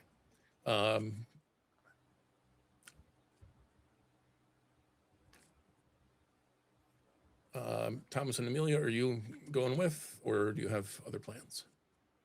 I think Thomas will see David heading downstairs to get out. But in this situation, I think what Thomas is actually going to do is look up at the turret floor and just That was my next like thought. yeah, Mhm. like raise an eyebrow at Amelia after like kind of pulling the mask up and just go. I mean, let's try and see what's up there. I mean, we might find out something more about this place, eh? Yeah, that's what I'm thinking. I mean, I've heard the stories of these kind of things happening, but uh, we'll point the Mm, way. All I know is we can't really interact with anything that's there. We tried a lot downstairs. all We're right. firefighters. This is outside of our realm. Well, right now we're in a realm that we definitely have to handle. Um, Vanessa, Proby, we're heading upstairs. Let us know if you something happens. What that was so like, oh my Sorry, god. my phone just started playing music. I'm so sorry Uh, about that. the Relatable. first sound was I thought it was glass breaking, so I was It just was like, what the fuck? I played Concern. something on Okay, my phone and Concern. audio just started playing. Um, yeah, I'll yeah, just yell that out. Riley kind of like is like really paying attention to like the details and like how the scene shifts like right in front of his face, like so like seamlessly, as if it's like portraying in real time and not like four different like moments in time happening all at once. But like the second Thomas like screams for Proby, he like snaps back into it and like rushes back out to see what he needs. Um,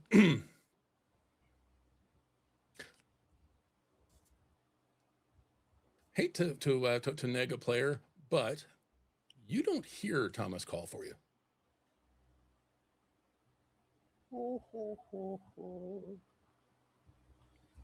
Oh, we're fucked. Oh, okay. Wow. I mean, it was Vanessa's Cool. like other plan, so I think like she was planning on heading up there anyway. Also, Wah, does wah, V- wah. does Vanessa have a reaction to seeing herself climb on the ladder, I just I think getting? she is just like watching it, and I That's think does have this wild. realization like, oh, is that me? What? Is it like this me? outer body experience almost, of just like watching yourself do something. Assuming it's her. So Thomas and Amelia, you're looking up the stairs. You're waiting for Riley and Vanessa to respond to your call, and they haven't. Riley and Vanessa, you're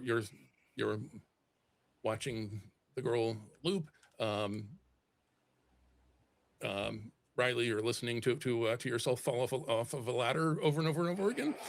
Uh, It's kind of um, funny if you think about it. David, you were heading for the front door. So you head back downstairs. The dining room is still the dinner party, still just as it was before. Yep. From there, you head into the front hall.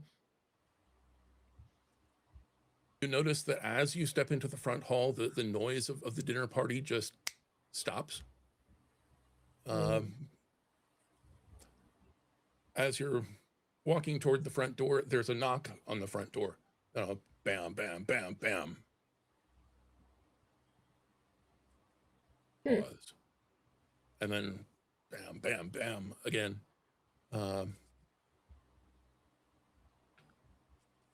You start to hear footsteps approaching slowly, kind of shuffling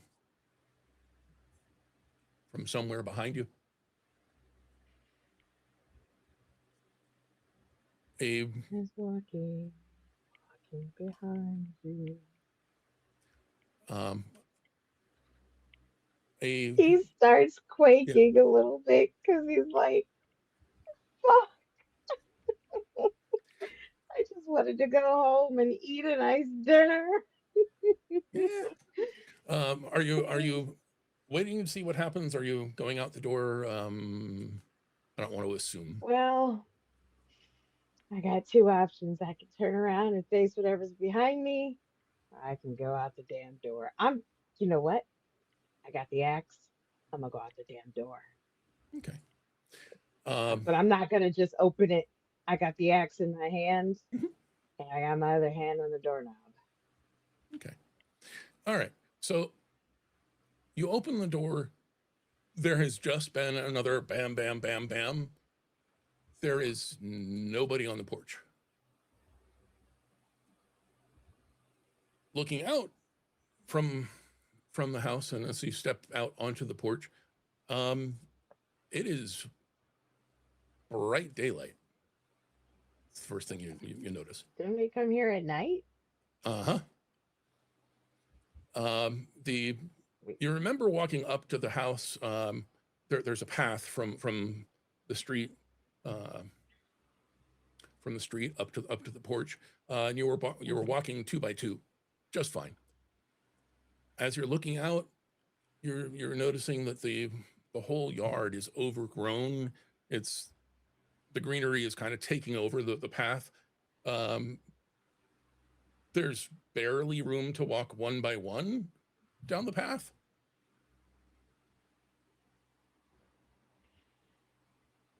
Do you keep going? I got the axe. Okay. Bye, It's Dave. slicing time. So you start down the path.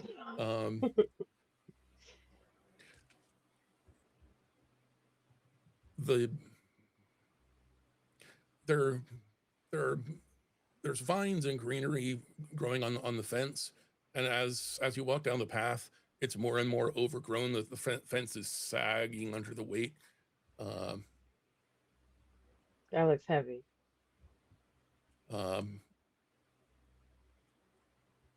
You get to you're kind of picking your way through the greenery now, but you do manage to make your way to the front gate. Is the fire truck outside? No fire truck. Come to think of it, no sound of traffic. There were houses across the street. What are there houses now? It's hard to see over the fence with all this greenery right in front of you, but if you open the gate, you might be able to get a better look.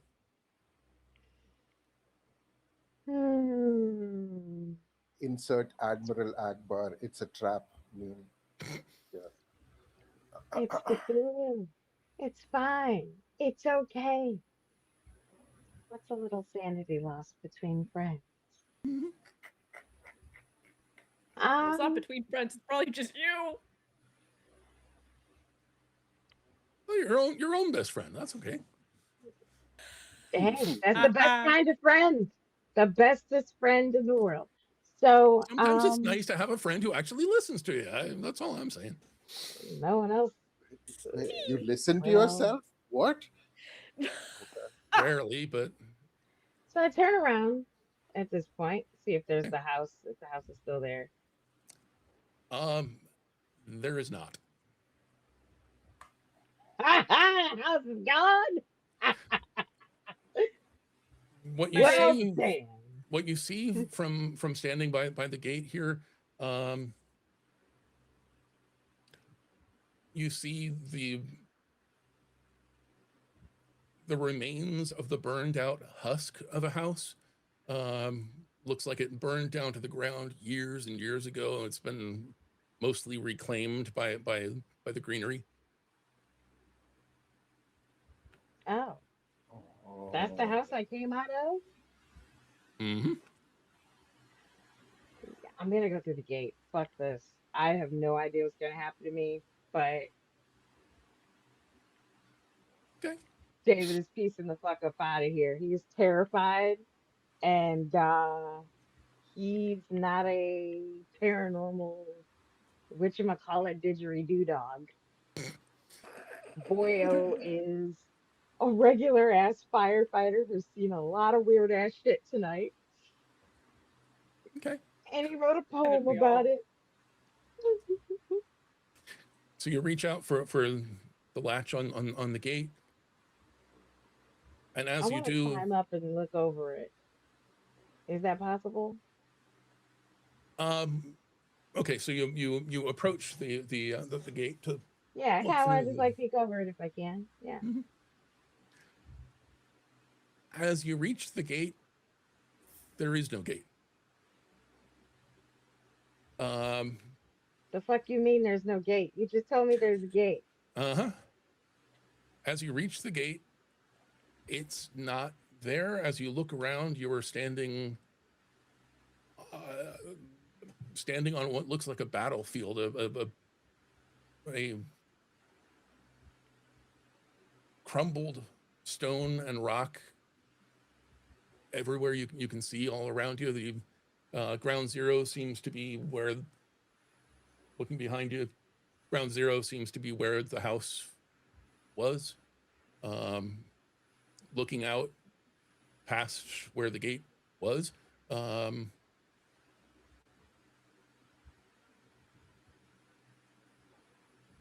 you don't see a house across the street. You don't see trees. What about the grass I was just in? There is the burned out shell of a car. You can't tell exactly what kind, but it looks old. There is a hill nearby if you want to get a better look at the whole area.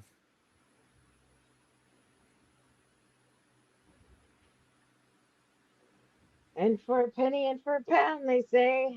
And to the hill we go. I'm gonna keep walking.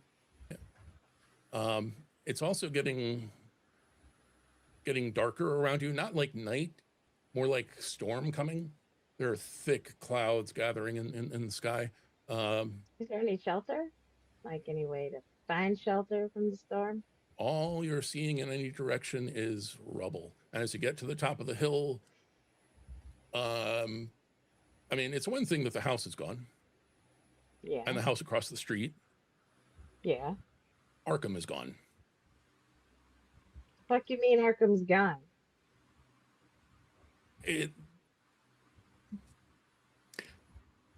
All you can see like in any direction is asylum is gone. The town houses? is gone. The town is just rubble. The town. The whole damn town. Like the shit's gone. The dogs, the cars, the trees, the plants, the flora, the fauna, my favorite restaurant, my open mic joint, the place where I go get my drinks after a long day. The girl that I was like kind of sweet on. My family, my siblings, my houses where I would go fall around and get drunk. The school I went to, gone. Certainly seems that way. See ya.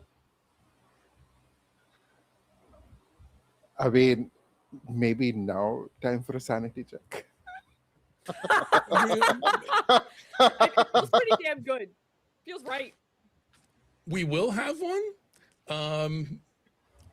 For this scene, I like to wait until the scene is over, just because, as you've seen, the further that you go, things get worse. So, you know, if you just like peeked out the off of the porch, it's daylight, and go back in, it's not the same sand roll as continuing further. So I have not forgotten. But I can't go back because there's nothing to go back to. I mean, I could turn around. Have you tried walking back? I'm gonna walk backwards and see what the hell happens. Maybe I'll fall into the abyss. Who knows? This sounds really nice right now. I'm just picturing David moonwalking back to the fucking house. Like, right. So the thing about walking backwards, the thing about walking backwards is that you're facing toward the gathering clouds. You swear you can see something moving inside them. You can't tell what, but it is very, very big. Nah, that's a cloud. I'm gonna turn my ass around. Yep. Just a regular cloud, nothing else. That's just a regular fucking cloud. It's just moving, doing its thing that clouds do. Looks like a cumulonimbus. And you know, You get back to where the where the gate was. Take a yeah. step past there, Mm-hmm. and suddenly there's a gate and a fence behind you, overgrown with greenery. What was a moment ago just rubble in every direction is a burned out house, half overgrown with plant matter. Okay, so this road clearly is not paved in gold. So I'm gonna take my ass back inside. Yeah, it is a really weird feeling trying to find like the footprint of a house that isn't there. I just But retraced my steps, or the steps that I believe I took. The steps I believe that I took. yeah, I'm having trouble finding them.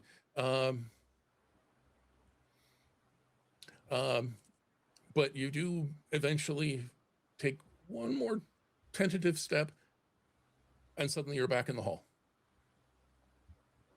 The whole house around you. The fuck just happened? And there's a knock, knock, knock on the front door. And oh no. And a young woman. A young woman who looks surprisingly like the one you saw in the dining room, dressed in a dressed in a robe, comes shuffling in. She looks younger, maybe 20, maybe. Old She enough is to be my very, daughter. mhm, If I she is had one. very, very pregnant. Oof. She shuffles to the door and opens it. There's a military officer standing there in the drab olive green of uniform from around World War I, and he opens his mouth to speak to her and kind of falters. She stares at him for a moment, and she crumbles to the floor, sobbing. And then she's gone, and there's the pound, pound, pound on the door. Yeah, I'm not gonna answer that shit. So, we answered that. That didn't look well. That didn't go well. So we're gonna go turn around and oh no, I'm sorry. So I'm Aadi would be already in very the disappointed in me if I did not follow up on what was clearly his active suggestion. So go ahead and give me don't a. you dare pin it on me. Don't you dare pin it on me. Steve. Pin it on Aadi. Pin it on Aadi. Yeah. So go ahead and give me a sanity roll. Sure.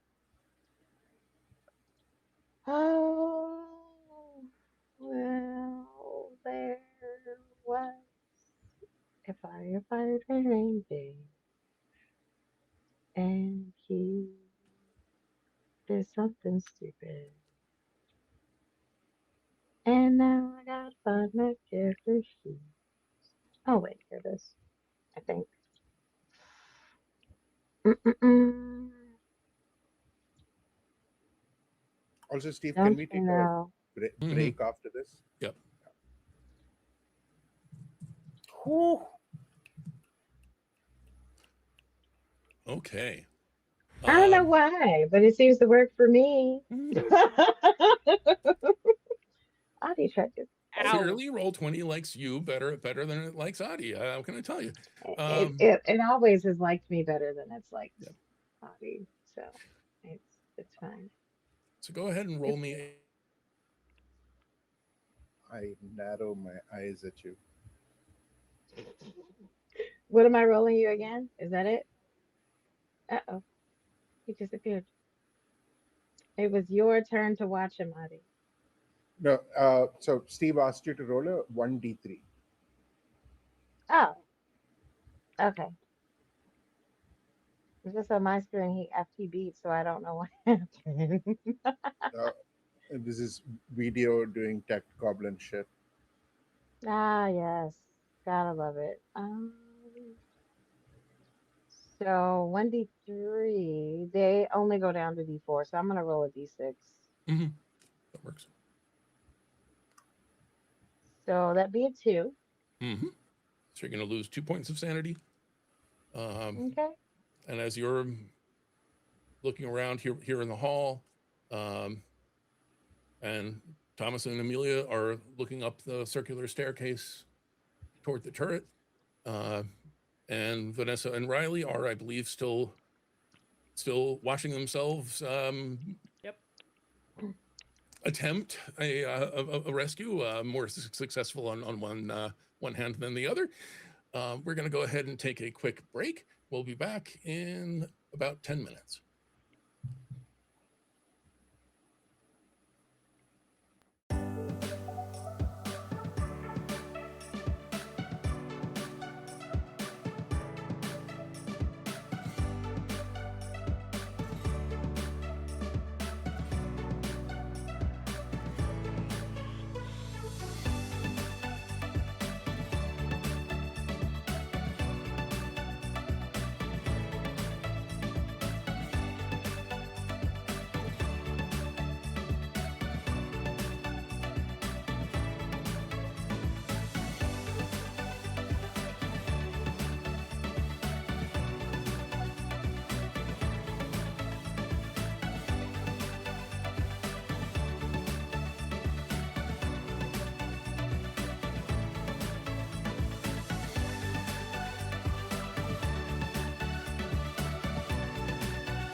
Arkham Fire, my first published scenario, currently a silver bestseller over on DriveThruRPG.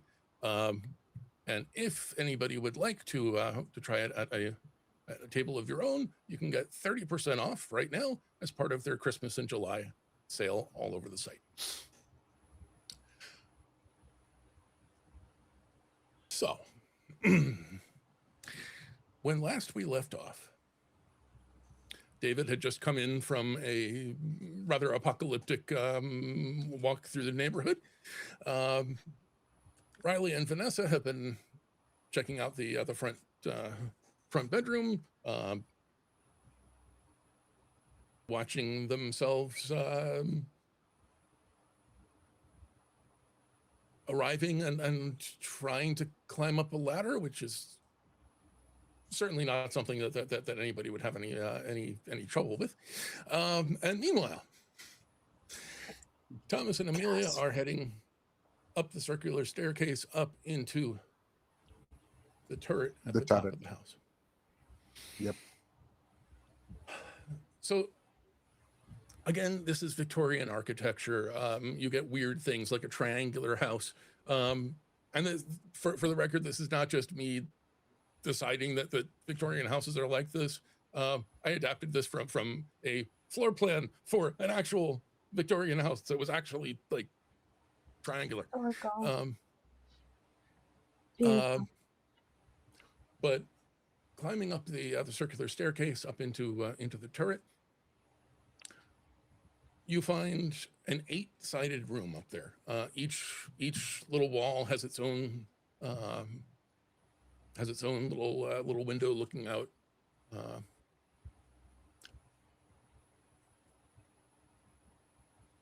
Looking out through those windows, it's maybe dusk. You arrived here in full dark, so I mean, it's not full daylight like the front porch, but still. What you do see here, though, are two people who look decidedly modern, down on the floor, pulling back the carpet from one corner and starting to rip it off of the floor. They both look about college age, present as a man and a woman. She's got a sweatshirt and a cap. He's got a motorcycle jacket that might actually look kind of cool, except that he's got it paired with a little beanie, which guarantees that he's just looks like a dork. Poser. They're pulling back the carpet bit by bit. And as they do, you start to be able to see a pattern in the floor. The floor underneath the carpeting is mostly hardwood, but there appears to be stone set into the center of it, like thin pieces of stone, so not like impossible weight that's going to crush the whole house or anything. Stone inlay, I suppose I should say. You're noticing curves. You're noticing sharp angles. They're continuing to pull back the carpet until you can eventually see a circle about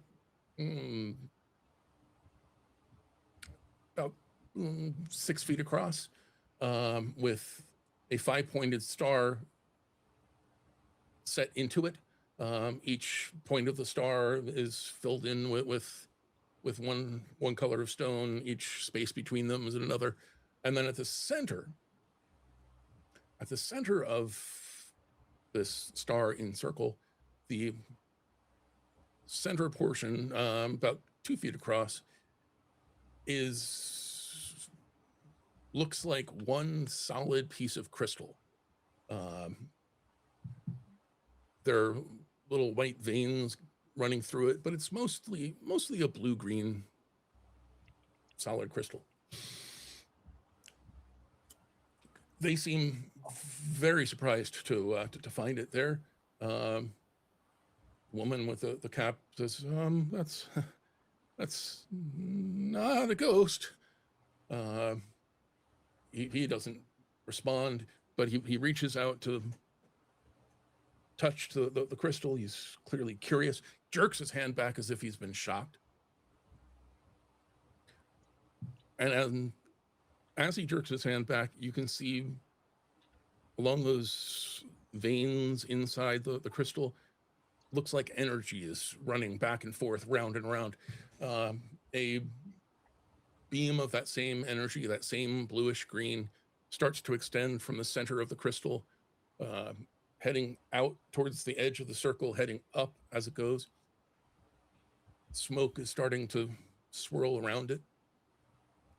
And then by the light of that glow, you start to see a pair of hands that seem to be shaping the smoke, working through it. From the hands, you start to see the rest of a figure, a person, in a long robe, deep hood. She's chanting something in a language you don't recognize. You do recognize her voice. Same woman you've seen in several other eras, just older and tired and concentrating very, very hard on what she's doing, shaping the smoke into a ball, into a sphere. There's a glow that starts to form inside the ball of smoke. Sophie, can you hear me? Can you hear me, baby? And then something seems to shift. Instead of one glow at the center of the ball of smoke, there are two, bright red. From those 2 points of red, we start to be able to see a face with fur, a face with madness in its eyes, a face with way too many teeth. She stumbles back, trying to stammer out some different words. Still can't understand them, but they are definitely different than what she had been chanting.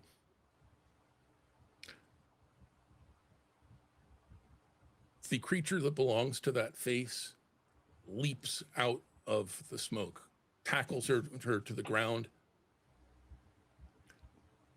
and in seconds it's over. And she lies dead. The two people who've pulled up the carpet are staring, stunned, and then she resets. They don't.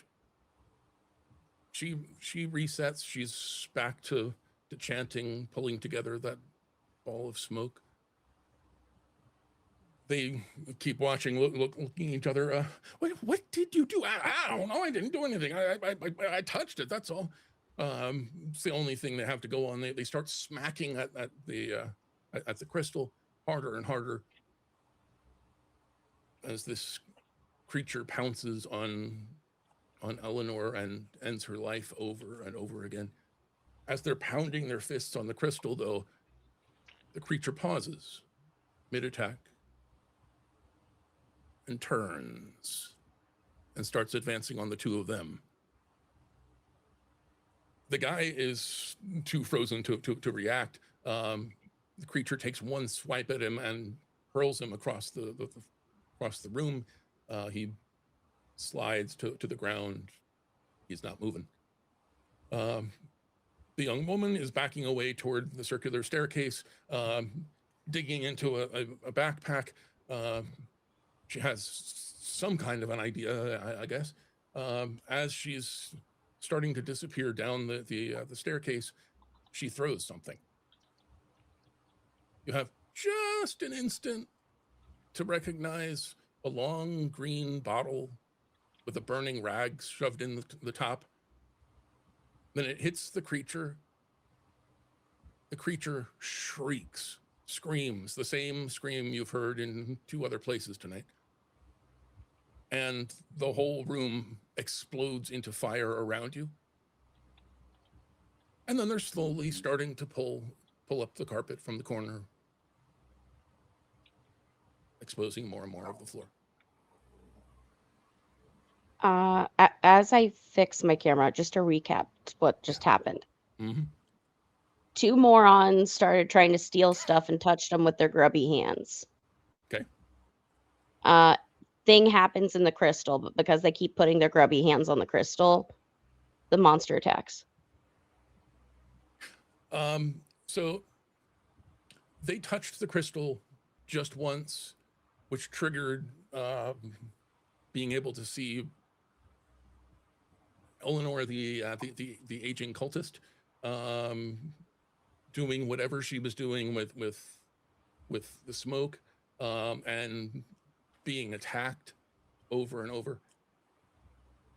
For lack of anything else to try, they started smacking at the crystal, at which point, in the middle of a loop, the creature turned and looked at them and decided they were a juicier target.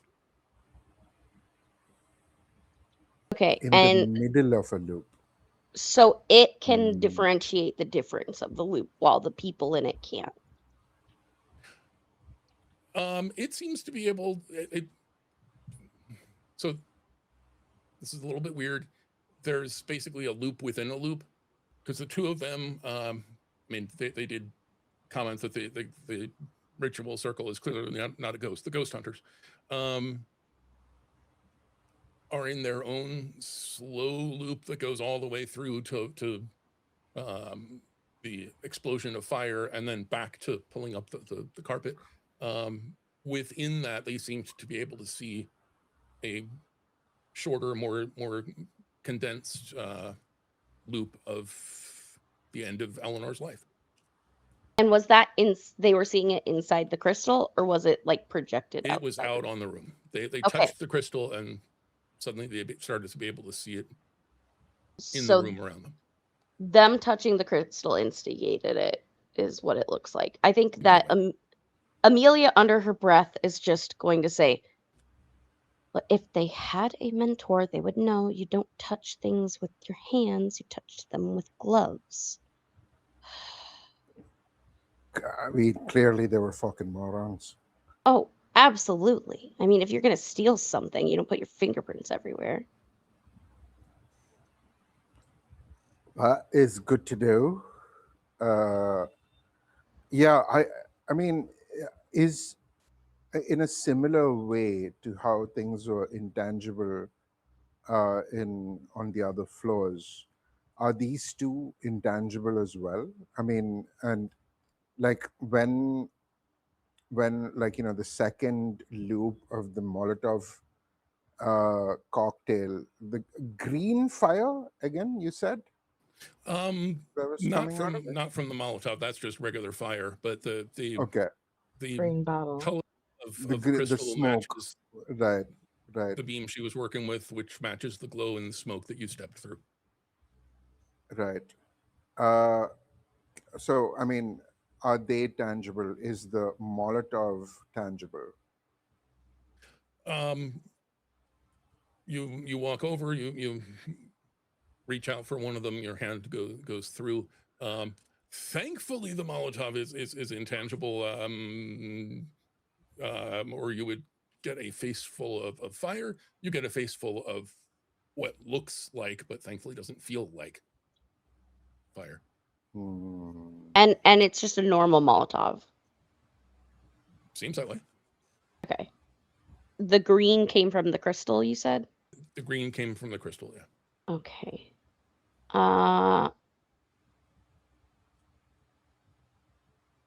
Okay, so I think And that not to interrupt, but hello, Reflect Games. Thanks for joining us. We are in the middle of a Call of Cthulhu investigation.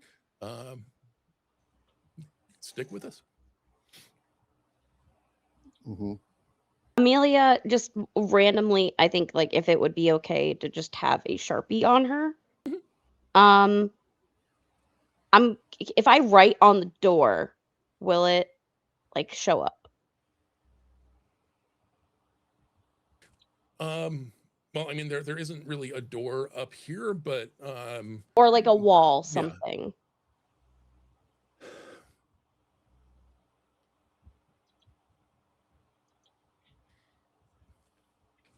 You can feel the give of the tip of the marker. You can hear the squeak. It's not the way it seems to appear to your eyes. Okay. I think Amelia is going to look over to Thomas and say, look, David has paper. We have paper. I've got a marker. Maybe we can figure out what each of these rooms are doing. Because, like, downstairs obviously was a dinner party where she heard her kid in danger. I don't know all the shit that you guys saw up here while David and I were downstairs. I think we need to reconnect and understand what everyone else saw. I don't think there's any other way of trying to figure out what the fuck was happening. Yeah, because I think if we can figure out whatever this fucking crystal is, right? Maybe that's our ticket out. Because it didn't start until they started poking at the crystal. I agree.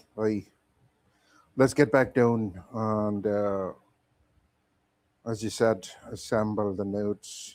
I mean, we have to try and get an idea of the timeline of events as they turned out. All right. Where did we leave? I know David wanted to go try and walk outside. Hopefully he's still okay. Where's Riley and Vanessa? They were in the front bedroom. Let's get back down there. And yeah, I mean, I don't know about Dave. Hopefully he's back in here or he's safe. Fuck. I don't know. Yep.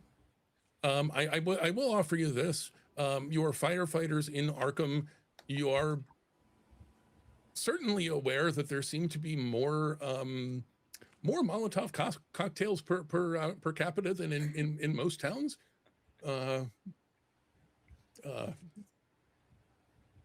Hey. Above game, this scenario is kind of dedicated to the time-honored tradition of Call of Cthulhu investigators who poke their nose into something they don't understand and then light the whole place on fire. So, yeah, burn it with fire. That's the only way. It happens. Yep. But then somebody has to deal with it. That's where you guys come in. So, Riley and Vanessa, you've been in the front bedroom. This has taken some time, so you have time to have done some stuff in the meantime.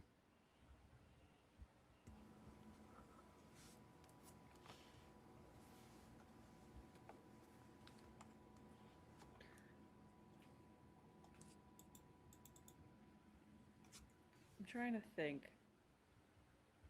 if there's any way to kind of like, I know that this is like all the same time, like phasing out of order of itself. I'm trying to see if there's a way we could piece together like where the dinner party fits in all of this, where Eleanor's like madness fits in with all of this, like seeing if there's a way to kind of like nail down like what happens when, in what sequence, to see if there's any way to use that like to our advantage to getting out of here.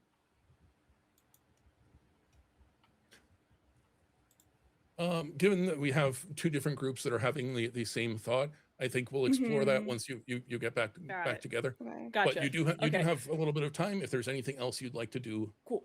First. Has anyone been to the study since the loop started? Nope. Do you want to check other rooms up here? Yeah, I'll check out the study with you. Yeah. Okay.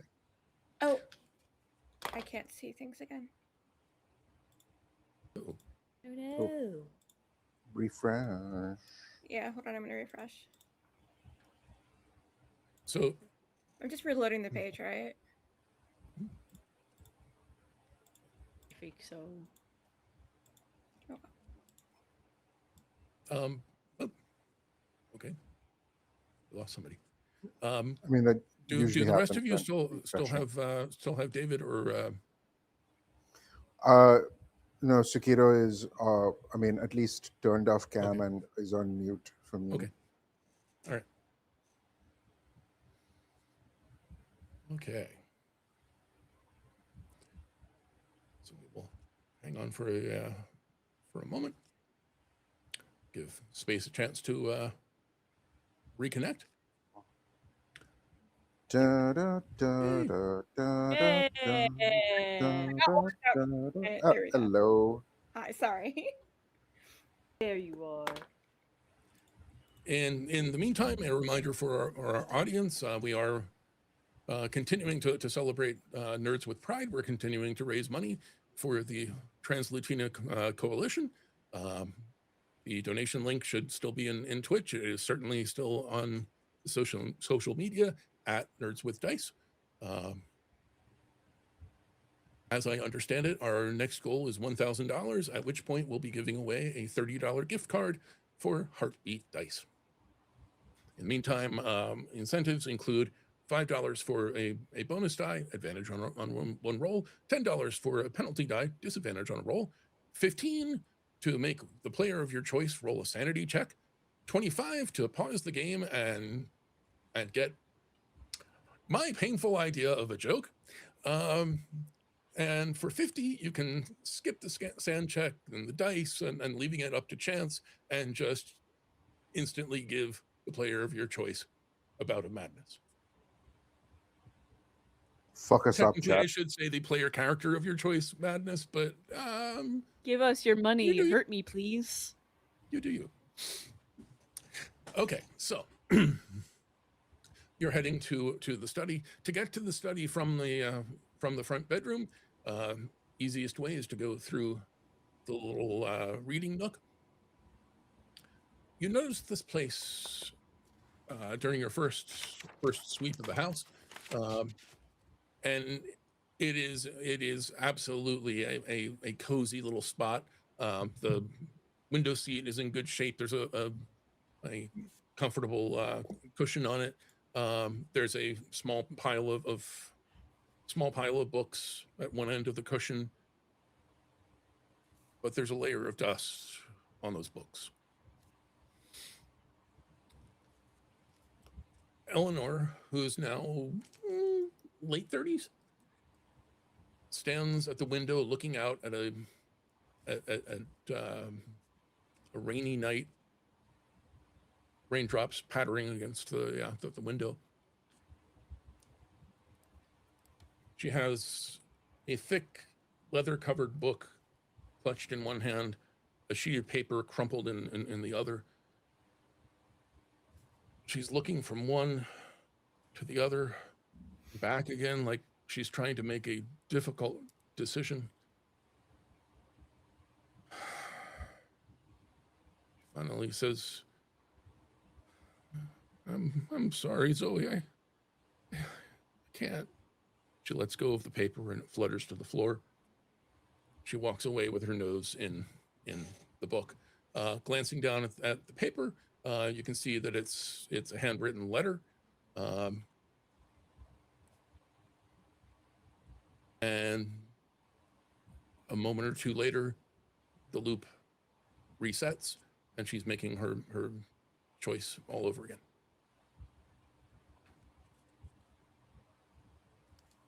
Does what's written on the piece of paper match what's on the walls in the master bedroom on the second floor? Okay. Now, it takes you a little while. Takes a little while because you obviously can't read the paper while it's crumpled in her hand, and it only lays on the floor for a few seconds before the loop resets. So you're getting like one sentence, wait through a loop, one sentence, wait through a loop. Getting it in bits and pieces, yeah. But you do eventually make it out, and if one of you can read, and if you scroll down, you'll find it in plain text.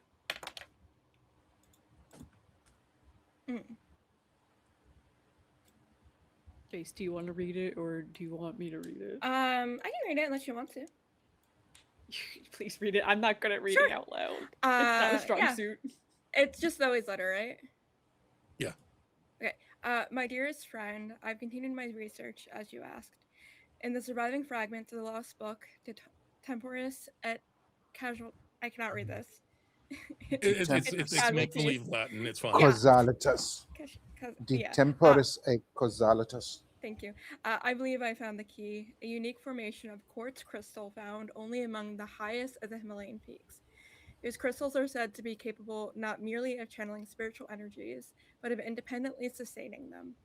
Should you succeed in opening a portal, they should certainly be capable of maintaining it long enough for your purposes. I had hoped to enclose a sample for your perusal. That's the word, right? I can read. Yeah, I can read words. But I find that my guide, Kenshi, has deliberately smashed it. To allow the energies to dissipate, he says, the wasteful fool. Yet he insists that these crystals, improperly channeled for overextended, or I cannot read. The closest translation is avalanche. I have dismissed him from my service. Sorry, my camera's in the way. Still, such a portal will tug and pull at the fabric of time itself.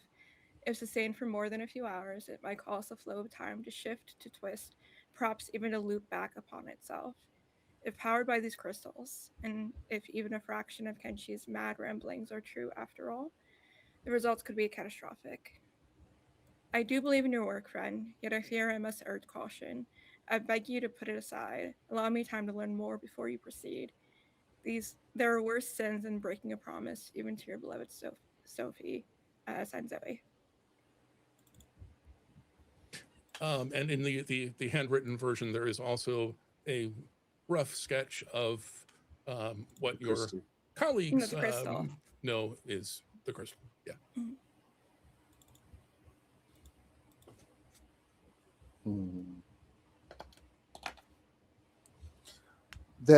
What were the two things that later 30s Eleanor Barnes was looking at? There was a book, and what was the other thing? The letter that was just read, and a leather-bound book. Okay. And what did she say? Something to the effect of, I'm sorry, Zoe. I'm sorry, Zoe. I just can't. Essentially disregarding the warnings, yeah. Yeah. So are you two continuing over into the study? Yeah. Wait, this wasn't in the study? This was in the reading nook. Yeah. In the reading nook. Yeah. Yeah, I'd like to continue further into the study. Yeah, because we have to cut through. Yeah.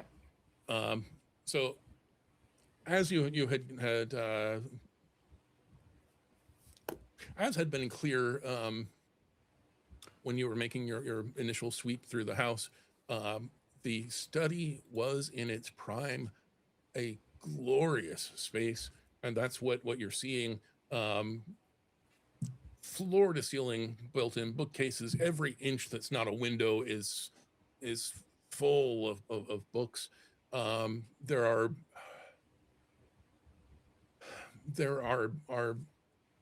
all kinds.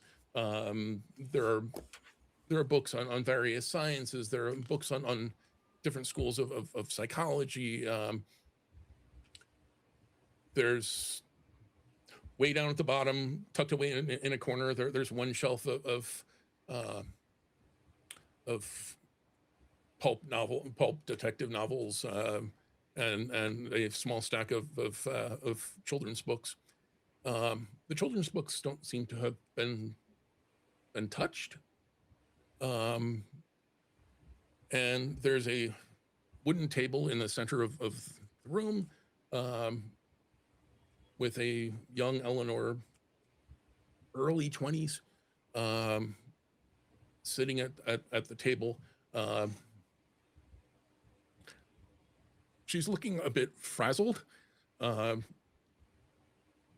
very stressed out, very focused. She has a pile of books and notebooks in front of her. She checks something in one of the books, scrawls out some more notes in her notebook.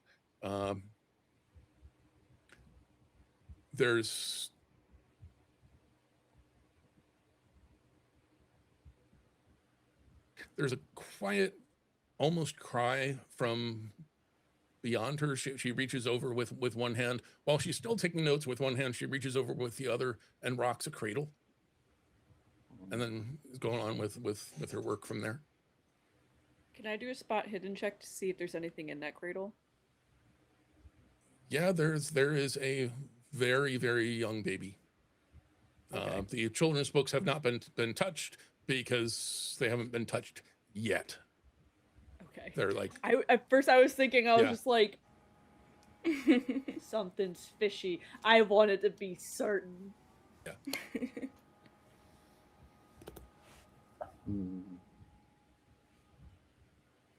Okay.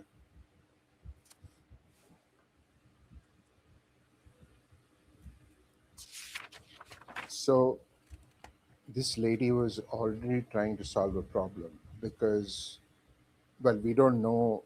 We don't on top. I'm like, so this is on top of the table discussion.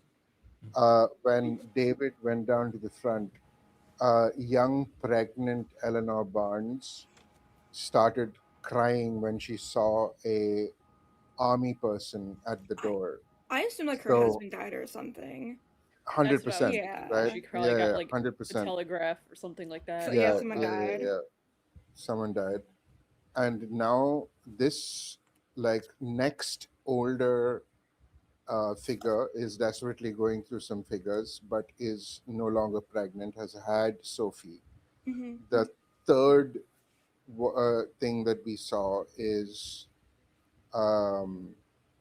the party and this the fat cat like dissing Eleanor, and then Eleanor hearing the scream or the screech, because that was what we heard in anyway. Mhm. That's the third Right. thing. Hmm. The fourth thing is Sophie in her bedroom pouting, and that green flame light thing coming, and the scream, and one other thing that's really important. The letter. wait, what? One other thing in the front bedroom that is really important. Was it the The blinking us, light? they could see us, right? Was it that or the ceiling? Yeah. Sorry, yes. Yeah, 'cause we could see Vanessa. Mm. Because the Sophie was trying to look out of the window. Is that what you're referring to, Steve?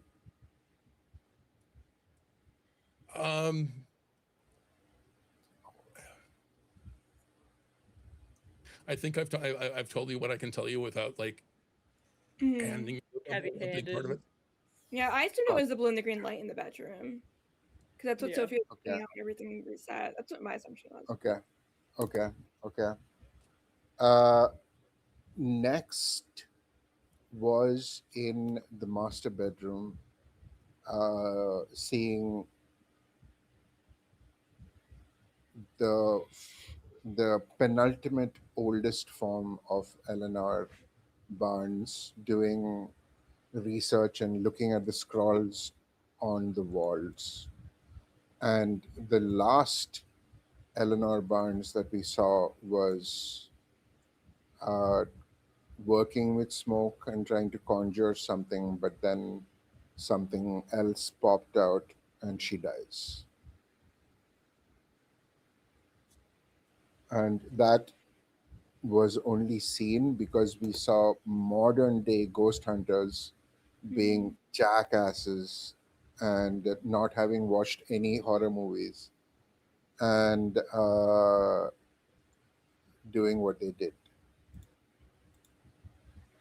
but at the same time, at the outside, this is the other end or the other extreme end of the time loop where uh, something is moving in the clouds and everything is a wasteland. Yeah. Is there anything we're forgetting? Um, Not In the necessarily what letter. we're forgetting, but there's So the- certain. mhm. One thing that Rooms is that we haven't interesting to seen? me, Mm-hmm. the Sophie is missing because we saved Sophie. Mhm. Everything that is so this house kind of sits outside of time Mhm. because we affected the past. This is what Amelia would be kind of trying to say. So Up. Oh, Mhm. we fucked up. Steve's making a face. We fucked up. I'm not making this. The only thing we can do is to put her back in the building. But how are We you can't do going to that unless we get out. Yeah. have we gone to every single room so far? There's the kitchen, the bathroom, and whatever room is next to the bathroom. Those There's a three, I think. Storage. storage room like right off of Mhm. well, did we also go to the parlor and the sitting room think downstairs too, or so. No, we have not. We have not. No, not specifically. We Son haven't. of a bitch. Because we don't know how she summoned the monster in the first place to know That's how to true. get rid of it. Yeah. Oh, wait. We forgot the book and the letter scene. Yes. That Yeah. should technically, at least in my understanding, have been before the master Before the- bedroom scene. Yeah, it's before the party, so it's like the second, unless we have more scenes we haven't seen. Well, the letter happened after Sophie disappeared. Yeah. So Yeah, Mhm. definitely. Yeah. And then the master bedroom scene, and then the turret scene. But what happened?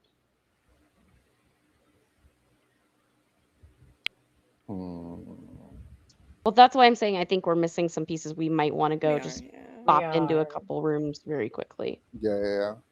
But I think 'Cause it seems someone should definitely be trying to track the timeline, because Yeah. the first thing was definitely Eleanor Barnes finding out that her husband or partner dead. Second scene is doing research and rocking the cradle. Third scene is party and hearing the scream. Fourth scene is Sophie and in the room in the front bedroom where we potentially interrupted whatever was happening. Fifth scene is in the nook with the choice, like, saying, yeah, sorry, Zoe, I can't listen to your good sense. And fifth scene is master bedroom, crazy Eleanor. Sixth scene is turret and everything that happened there. 6 scenes so far. okay. We have the nook, we have the front bedroom, we have the master bedroom, we have the porch, we have the dining room, we have the turret. So that's 6 rooms or 6 areas and 6 scenes.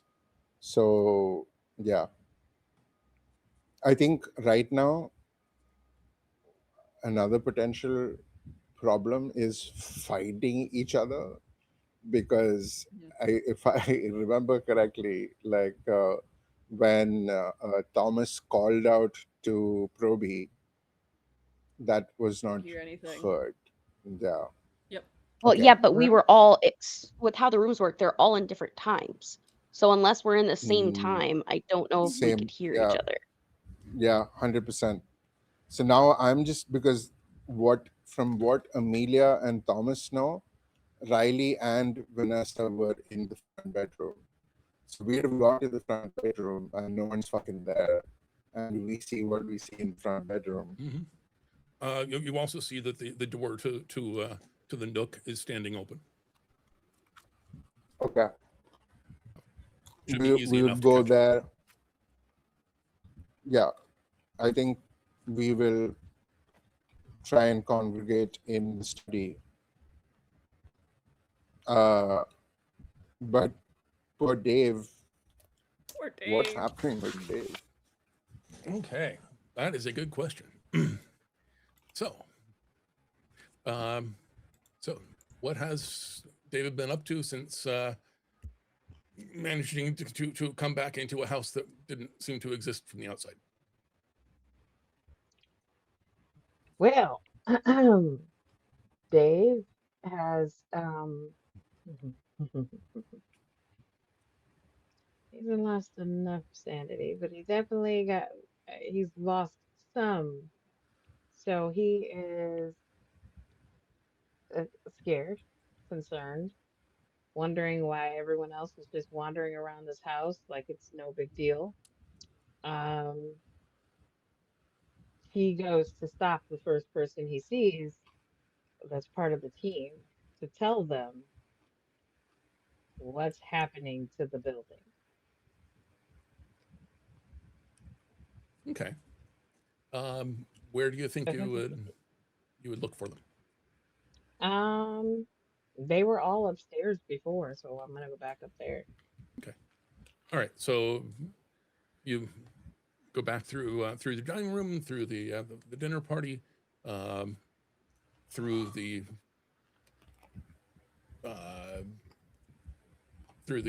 master bedroom with Eleanor's nervous breakdown.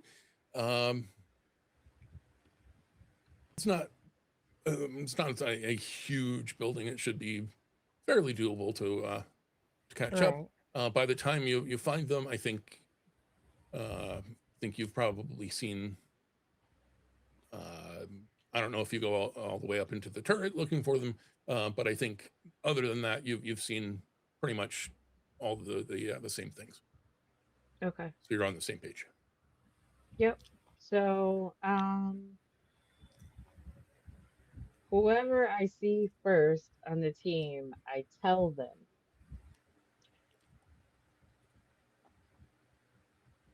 I have seen the destruction of our town, of our city. I took a step. This place did not exist. It was burnt to the ground. I took another step, thinking I was walking to a gate. The gate was not there.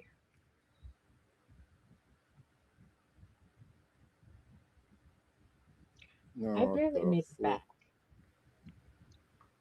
But as I got closer to the house, well, at one point it looked like it didn't exist, and then it was a crater in the ground. And then when I came back this way, uh, then I found myself standing in the lobby of in the foyer of the house.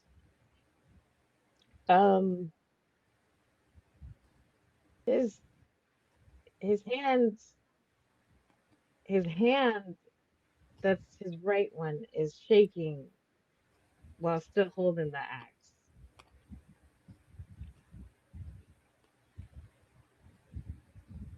Time loop, clearly.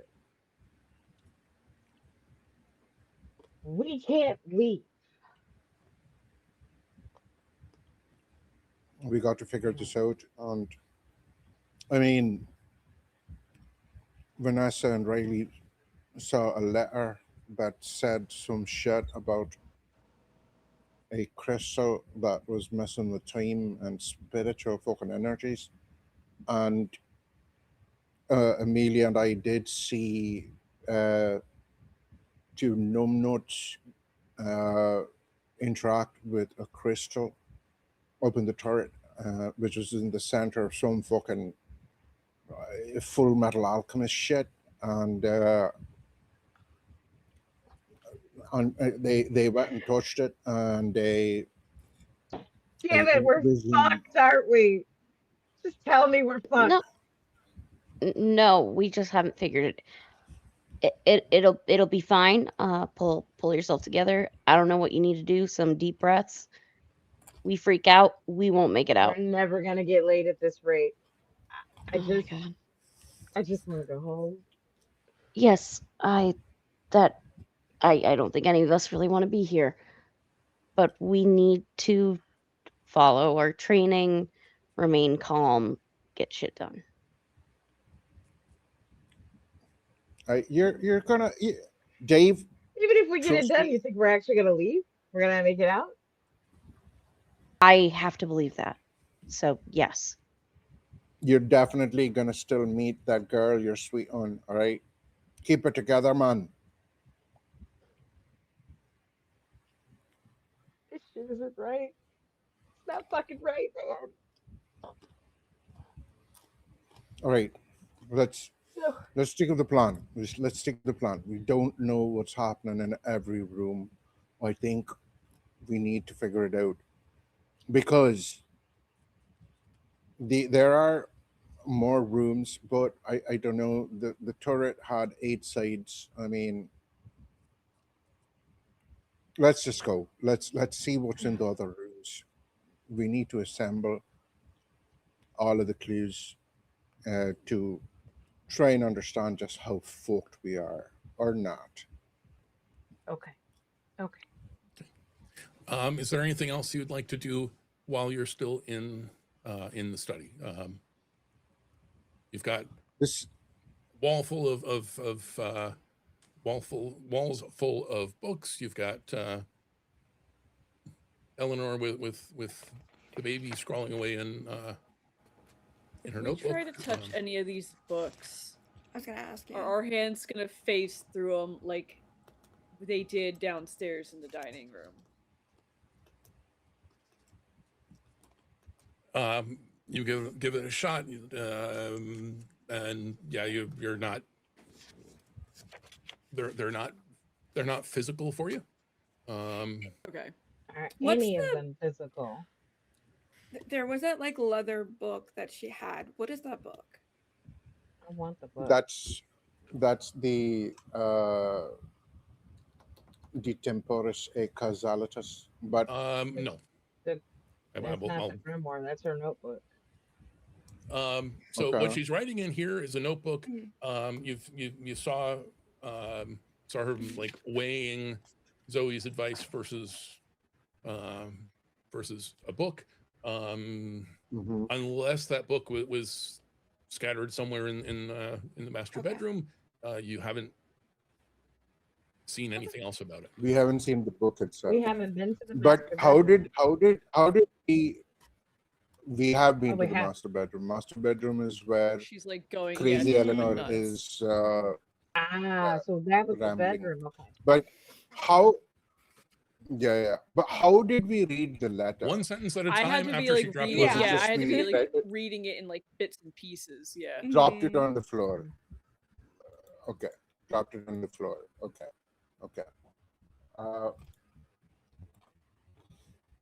You don't see anything else we can do right now? At least try and get a lay of the land and understand if Right. there's anything else that this fucking house. So Needs we have shut. You two can all rooms go ahead left. and give me a spot hidden while you're here. Just Okay. see if anything else jumps out at you. Okay. It's a 25 under a 43. So regular success.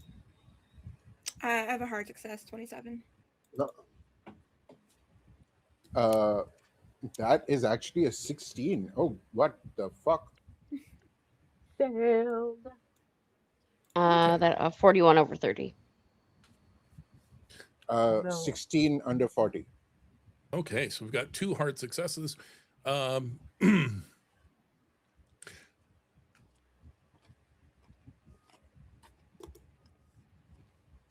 So Thomas, I think what you notice,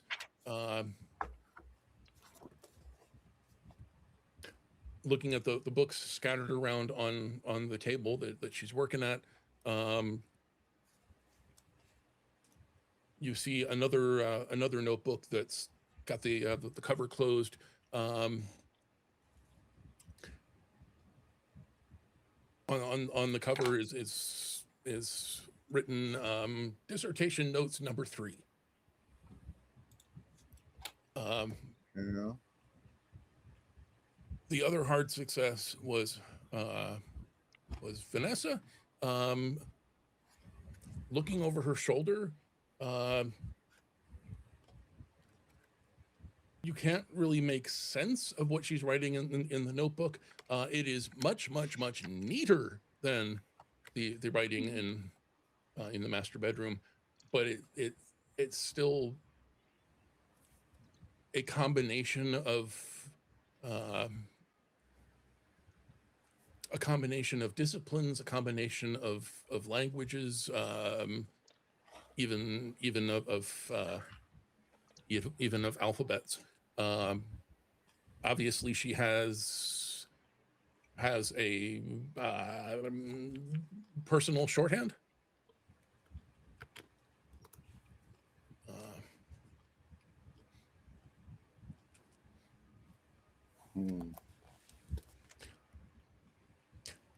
Above game, I will just say that this particular moment is dedicated to a dear old friend of mine who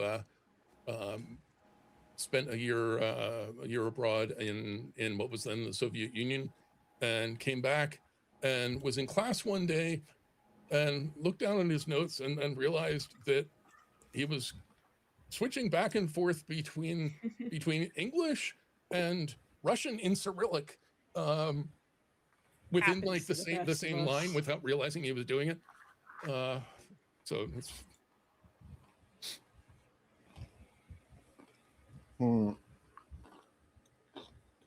but in this case, it's basically just how her mind works, how she. And Thomas just saw the closed notebook of dissertation notes 3. Yeah, you can't see the cover of the notebook that she's writing in, but you can get an idea of this is presumably at least number 4. Okay. We still don't know what she's a doctor of. And we don't know the promise that she made to Sophie. Okay. What did Vanessa notice? It was an open notebook. Yeah, the notebook that she's Similar writing in. writing. Currently writing in. Okay. Yeah. Okay.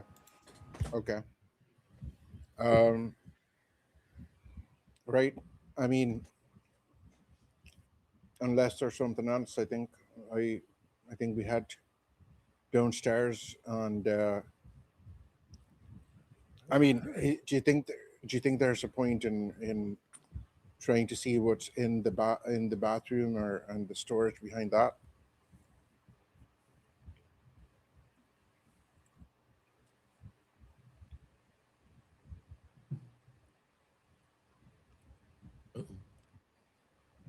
I mean, Try. just so that we don't keep fucking around going up and down, conserve energy and all that. Yeah, I think Wholeheartedly agree.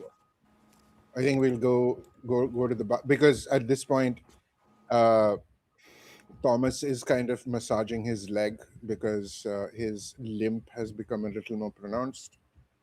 And yeah, we'll just go to the bath and see if there's something there and in the storage. Okay. Easy enough. The bathroom just appears to be a bathroom. Storage is kind of weird. It's stuffed to the gunwales with all kinds of nonsense. There are old-fashioned canning jars. There are video game controllers. There are unmarked cardboard boxes.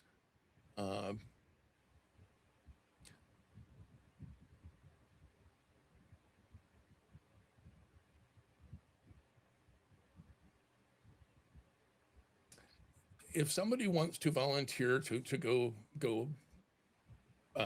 spelunking, you can roll me a d6. Oh, I want to do it. Unless someone else is planning Aw. on it. Go ahead if you want to. No, you can go. You go. I just like doing Fuck, that. After you. You do the scary Wow. thing. 100%. I'll Scary stay safe. Two. Okay.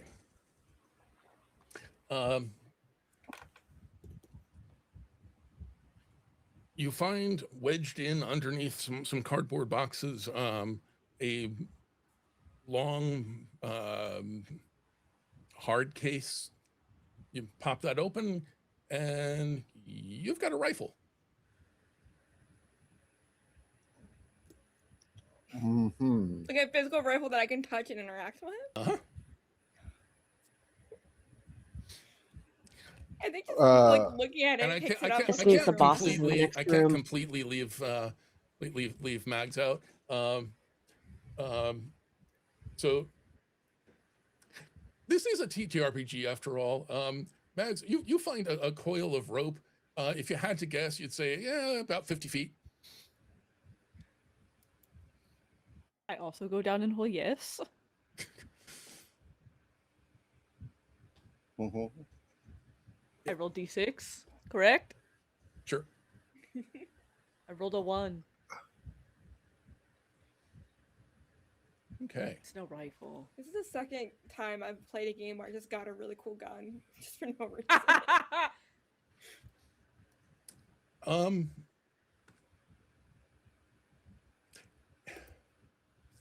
Yeah, the rifle was weird.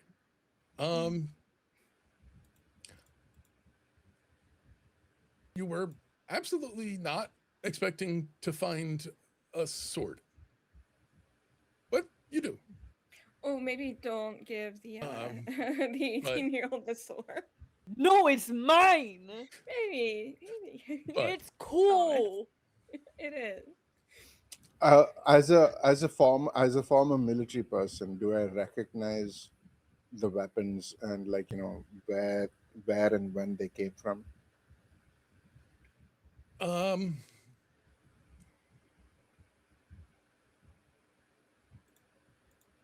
I'm sure you do. I don't know very much about rifles. The sword looks like it's probably designed to be decorative, but might be able to hold an edge. Okay. I have a half decent history. It's a 35. What's the worst that can happen if I can't figure out where this sword came from? Famous last words. Mm, I would like to roll history to see if there's anything about it okay. that maybe. That's a 25 on a 35. Let's go. Okay.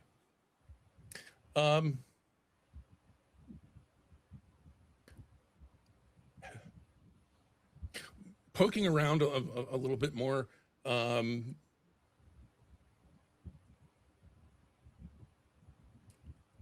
you find what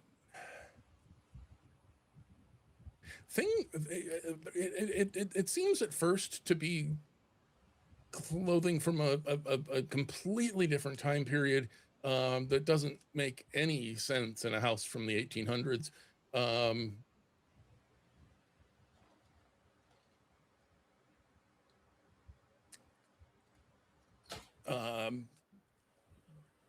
Amelia, glancing over your shoulder, says, oh, somebody was going to the Ren Fair.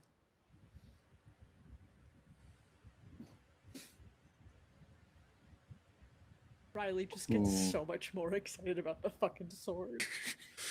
Oh Hell my yeah. goodness.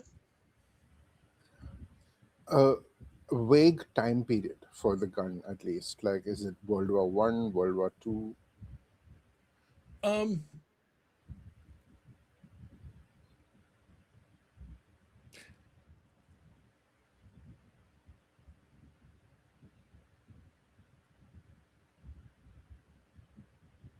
or older? You would guess 60s or 70s.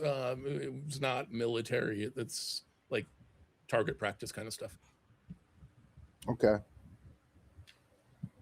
All right. But it's still something. Okay, so we're going to make a quick sweep of the rest of the house.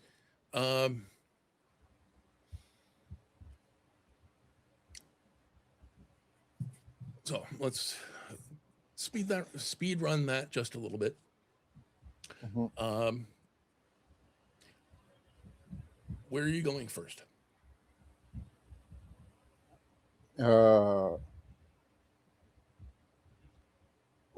Women belong in the kitchen, men belong in the kitchen, everyone belongs in the kitchen. The kitchen has food.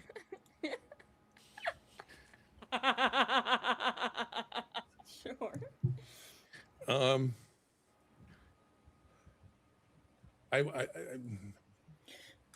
I should have trusted, but I will admit there was a moment there where I was You're having getting a real terrible concerned where Aadi was going with suspicion I was that. going to have to disown you.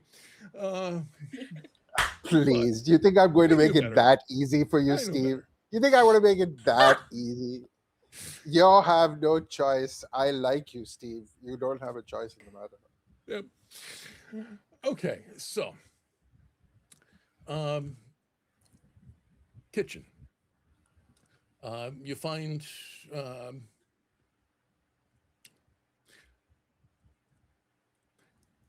Eleanor. She's probably about 30 years old. In fact,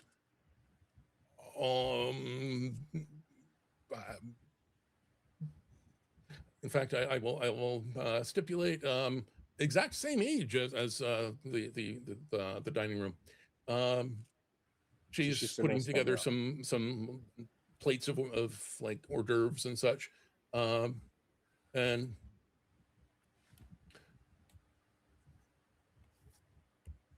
Sophie is very upset. You know, this is the first,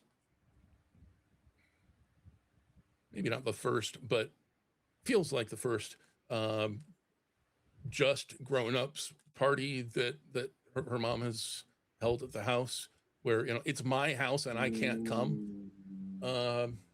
And Sophie's very upset. She's worried about being forgotten, being left behind. Oh.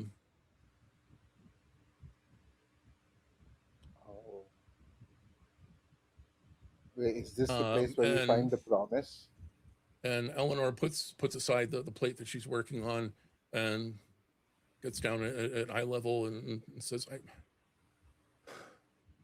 promise you, baby, no matter what, I will always find you. I will always bring you home safe. I promise. Oh, okay. Yeah. Okay. I will always find you and I will always bring you back home. Yeah. Wait, what? Okay.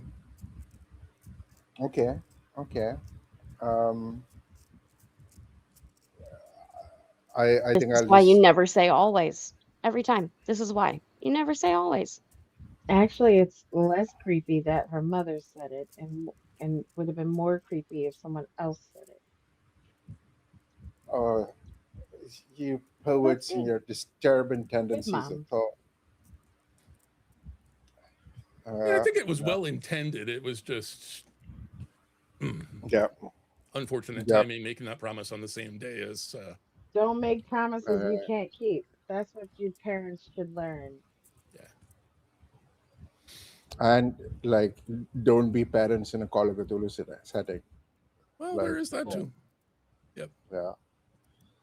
Bad things Yeah. happen. Bad things happen. Yep. Paula. Okay, so The parlor is where you saw the card table on the way in. The card table is still there, and you and Amelia recognize the two people. The guy who touched the crystal upstairs is sitting at the table with electronics lined up in front of him. He's checking the batteries in cameras and microphones and so on. Is this another? Is this? Are they fucking doing a podcast? There doesn't seem to be a main. You're hating on podcasts. There doesn't seem to be like a main podcast kind of microphone, but very much in the Ghost Hunters kind of zone. Right. The young woman is standing reading from a notebook, flipping through, going over what she's learned about the house, about when it was built, and so on.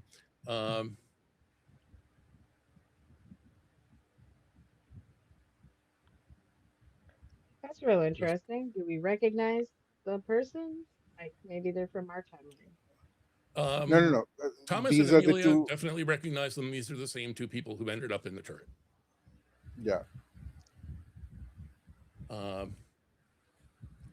So she's flipping through her notebook.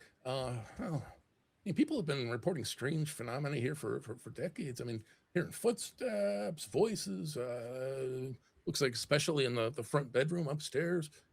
He kind of nods and he's not really paying attention. Yeah, I'll do an EVP up there. Anything visual? Well, vague shapes, nothing definite. Well, there was one guy who swore he saw the ghost of a firefighter, but I mean, yes, I checked. There's never been a fire here. Kind of grunts at her. She flips another page. Honestly, though, the really interesting part is the history. That's not what we're here for. Kind of sighs. No, I mean,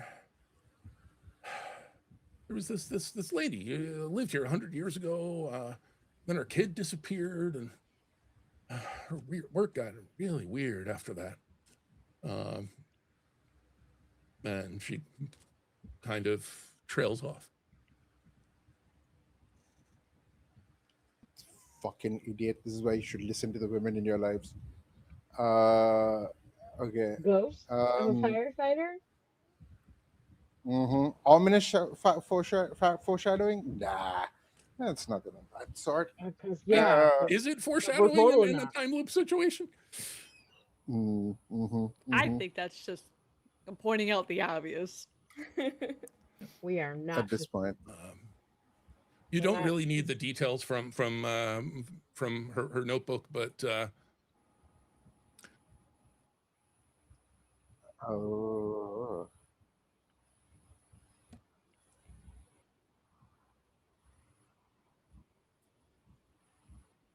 Oh.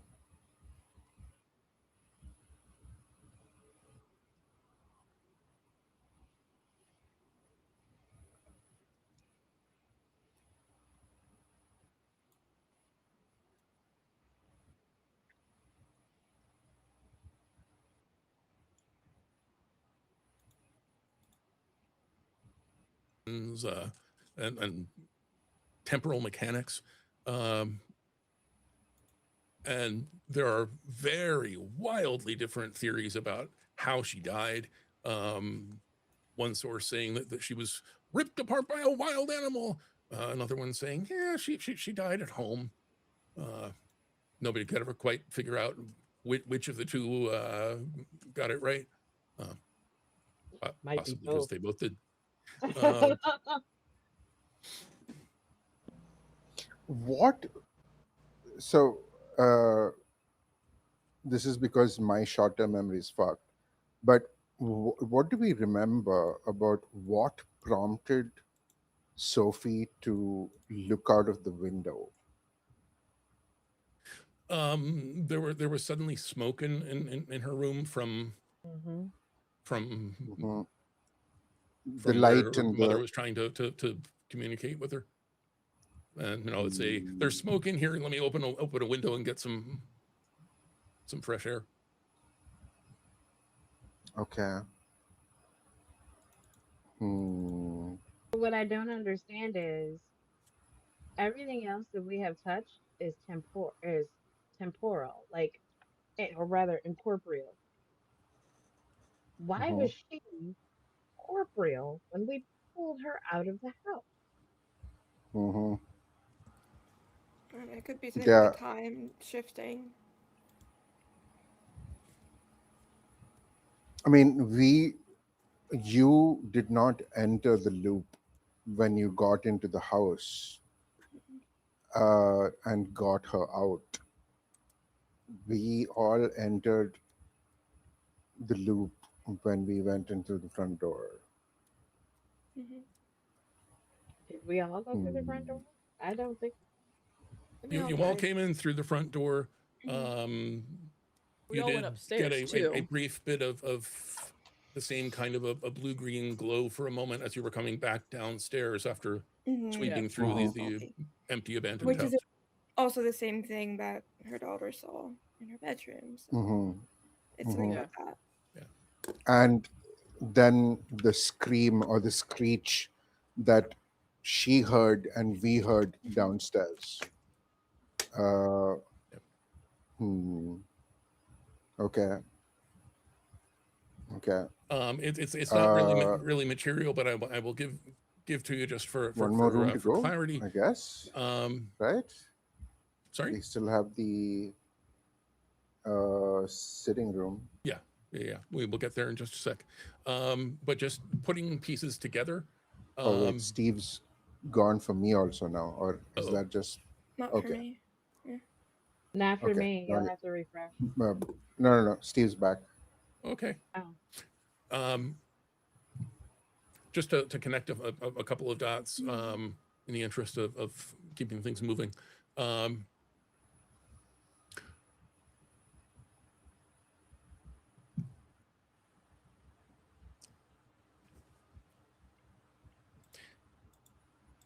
It seems like she was trying to open a door to be able to communicate with Sophie and find out what happened and save her.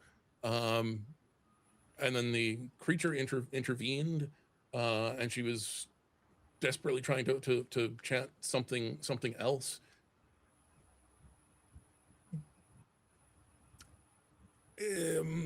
Point of inspiration. She was trying to open a door.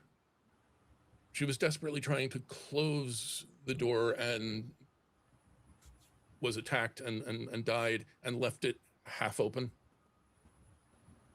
And that's why we can see And all the that's what times at Sophie once. could make through. And that's also why things were flickering in the room that was connected on the other side of that door. And you entered into you arrived at the house as it was flickering. So yeah, don't think about it too hard or your brain will hurt. No, I think because going back to the letter, the guide Kenchi deliberately smashed the crystal to allow the energies to dissipate. I think we try and smash the crystal. That's what I have got so far. That's what I am at so far, because hopefully if we smash the crystal, the energies will dissipate. Maybe that would close the door as well. What if we get stuck here? Yeah, I have to bring up one thing. We do have a doorway to our time. The Outside of window the with the window. firefighter. This is true. I mean, this is true. But how would that work considering one of them is one of ours? Yeah, wouldn't you think if that was a doorway to our time, it would have created some weird, like, endless cycle? That's what we're in right now. Mhm. But, yeah. I'm just saying I think it started because we took the girl. If we stop or somehow find a way to not take the girl, Mhm. I don't know. I don't have brains. I'm just shiny stuff. That's all. I can punch things if you need me to. Not the best at the timey-wimey Mm, bullshit. because I don't know about that loop because it resets when Vanessa's helmet enters the picture. Right? That was the point at which it reset. The only other thing that we can potentially do is try and remember or remember what she was trying to say as she, like, The the beast chanting. with too many teeth came out, to try and close the gate. Maybe if we can, I don't know, try and recite that spell or that incantation, maybe something. Otherwise, the second option, shatter the fucking crystal. Or find the book that she used to summon it. It's got to be But around here somewhere. we can't interact with any of this, Mhm. the books, right? The only thing we But can that interact book with is are di- things that we can see and hear. So but we that book would heard be part different of the spell. I don't know. We'd have because to, because it, we'd have to spot hidden all across the house to see if we can find something like that. I think we should try. And not to mention the fact I've seen enough sci-fi movies to know that the thing that creates abnormalities is that it's not going to necessarily be the one affected by that same abnormality that it created. So we have a Hmm. chance.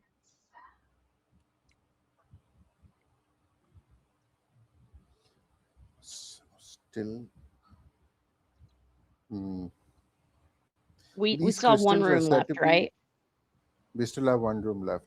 These crystals are said to be capable of not merely channeling spiritual energies, but of independently sustaining them. Should you succeed in opening a portal, they should certainly be capable of maintaining it long enough for your purposes. I'd hoped to enclose a sample for your perusal, but I find that my guide Kenchi has deliberately smashed it to allow the energies to dissipate, he says, the wasteful fool. Yet he insists that these crystals, improperly channeled or overextended, the closest translation is avalanche. I have dismissed him from my service. Still, such a portal would tug and pull at the fabric of time itself. If sustained for more than a few hours, it might cause the flow of time to shift, to twist, and perhaps even loop back upon itself. Which is If what it's powered by done. these crystals, and if even a fraction of Kenchi's mad ramblings are true after all, the result could be catastrophic. So I Uh, think we're the end line. mm, mm. Um, I guess we could try to smash one, but I There don't is know. only one. There is only one crystal because the sample crystal was destroyed, but clearly Eleanor found another crystal somewhere along the way. Well, it's the one Maybe, upstairs, but the beast can see us if we touch it. That's what we learned from the nincompoops in the yeah. tower. If we're touching it with our hands, we have a a rifle, we have a sword, we have two axes. Uh, I mean, at first, I mean, and I am a marksman, like, from my time in the army. We can try and shoot the crystal first, see if something happens that way. Otherwise, Mhm. like, we all go in and go ham on it with our melee weapons and see. Or otherwise, Sukiro, I mean, I don't know about the possibility about us finding a book that we can read, because there are a couple of books that we found. We could Mhm. not interact with them outside of what Eleanor or somebody was interacting with them at Mhm. that time. So I don't know if you can find a book. I say we shut. I think we still haven't gone to the sitting room. Let's check Yeah. out the sitting room, and then I if we don't find anything else, let's try and smash the crystal. Okay. But I mean, it says improperly channeled or overextended are the closest translation to an avalanche. And if you allow the energies to, I feel like we may. Okay. I do worry that destroying it's going to cause more problems than it would solutions. Because But now, at that point, what's Mhm. controlling that energy and keeping it, well, what energy that does exist, stable? I think Mm. we Amelia's gonna kind of put the hand up. Talking stick here. Um, I think we need more information, and we've got one room we just haven't visited yet. We can figure out whether we want to Let's do destroy that. stuff, but Hey, that might have the key. That might have the answer that we're Okay, looking for. let's just go to the other room. yeah, everything happens in a sitting room in old Victorian houses. Okay. All the fun things. So you go check out the sitting room. Eleanor isn't noticeably older than she was at the dinner party, but she is not as put together either. Her hair is coming out of a bun she barely bothered to put it up in the first place. She clearly hasn't been sleeping much. She's having tea with an older woman in a black Victorian style dress. Eleanor looks around as if worried somebody might be watching, then leans a little bit closer. I know how it sounds, Zoe. I do. But I swear I heard a voice in her room. Sophie was talking to somebody. I couldn't tell who. When I opened the door and she was just gone. You believe me, don't you? The woman nods and says, I do. She thinks for a moment and then reaches into her bag and pulls out a small book bound in red leather. She starts flipping through. See, people all over the world have had experiences like yours, going back hundreds and hundreds of years. She keeps flipping pages. Finally, says that she's reaching the last chapter or so. Some people even try to force things like this, summoning ghosts and crossing the veil, moving through time, all sorts of things. She shrugs and starts to put the book away. Eleanor's staring at the book. Could I borrow this? And the loop starts again.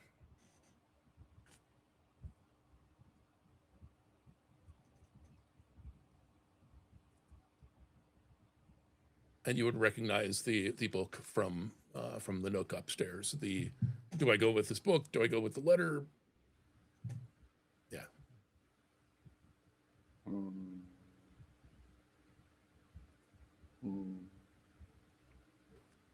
So we need to find the book. I mean, that book is there in the nook. So let's get the book in the nook so we can cook.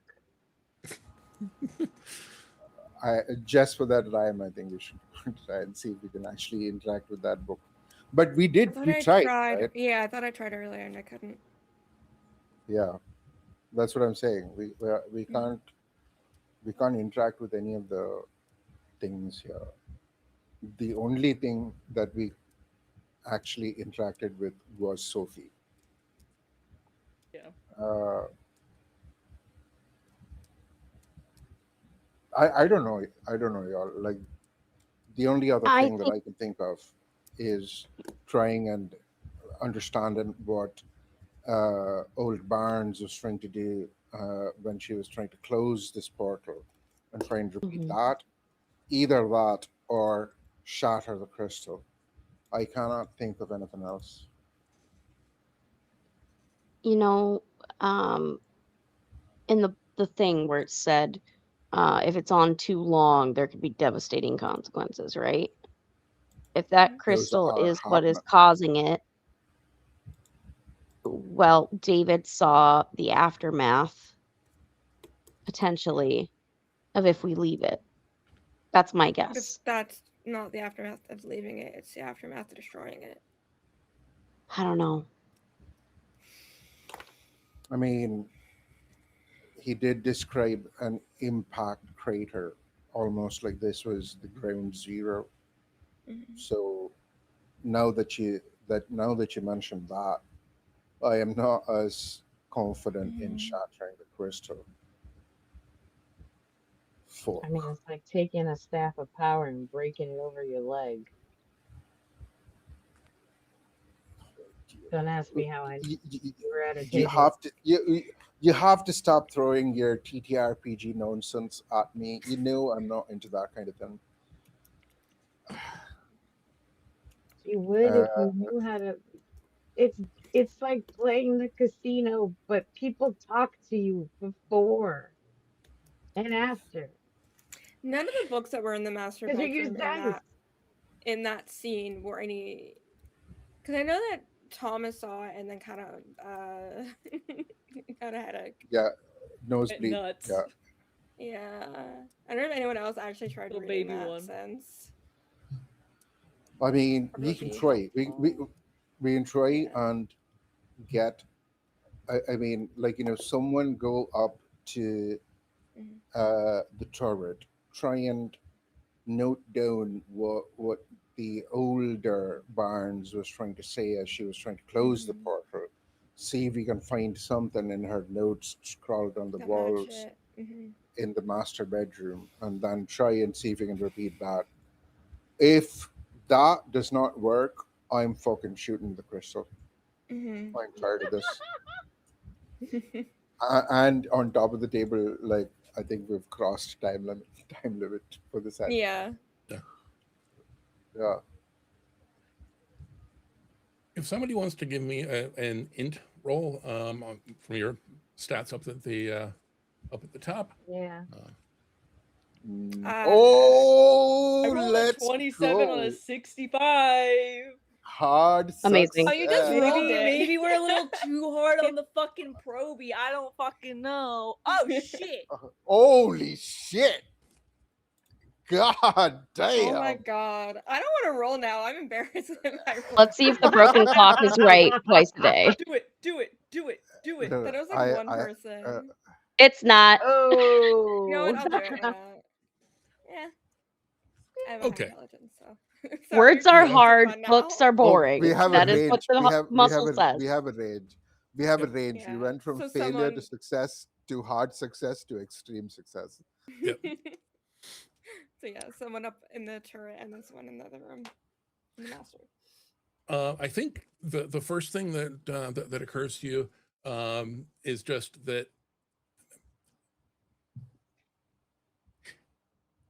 if the answer was in that particular book, she wouldn't have needed like 20 years working on it. Mhm. That book got her started down this road, but it's not It's not the end. not the end.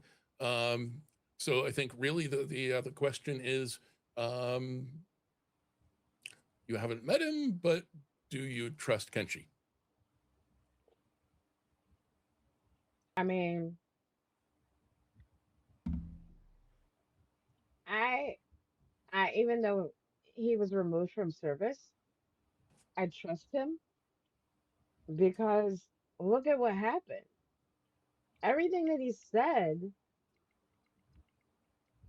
that was gonna happen Is in the happening. event has already happened. Yeah. Yeah. And I mean, this Kenchi, at Unless least, I'm I mean, interpreting the letter wrong. no, But no. I mean, I'm just saying, like, this this crystal was mined or found somewhere in the Himalayas. Kenchi is definitely not a white name. I mean, You don't somebody, know. I Maybe I think, named my baby Kenshi. I don't know. I mean, don't he don't could be don't Eastern make this European. We complicated, don't Sukiro. know this. Don't make this complicated. Don't make it more complicated. Yeah, I trust the sole indigenous person that might have possibly been attached to this idea. Uh, what do you say, y'all? Vanessa, do you still have that rifle on you? Yeah, you can have it if you want. Yeah, I am gonna try and shoot the fucking thing. If I don't know. I don't know if one hit is going to be able to get it. I think anyone who has a weapon should try and attack it at the same time, because we don't want to give that fucking furry bastard any other opportunities. Just swap Riley just your holds up axe. the decorative Ren Fair sword in his hand. Yeah, I'll just swap. If you want the gun, I'll take the axe. I don't have a weapon. Yeah, and I think right. So that's it. We're gonna all try and go up to the turret, attack the Get crystal at the same attacked time. Probably by the thing that's inside of it. Yeah. I mean, hey, we haven't I touched the know. crystal. I know. We're not going to touch the crystal unless we attack it. Mhm. So yeah, Keeper, that is what we're doing. Okay. So as you're deciding who's taking what equipment, you should know that the sword will use fighting brawl. The Okay. rifle will use firearms. There's handgun and there's rifle. I think that's what I think it's actually called, firearm rifle. Don't have it right in front of me. I have a very high brawl. My brawl is 60. I have a same brawl.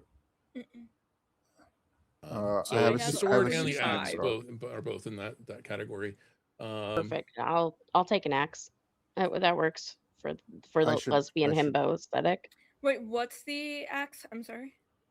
The Brawl. axe will use fighting brawl. Okay. The axe also does about equivalent damage to the sword.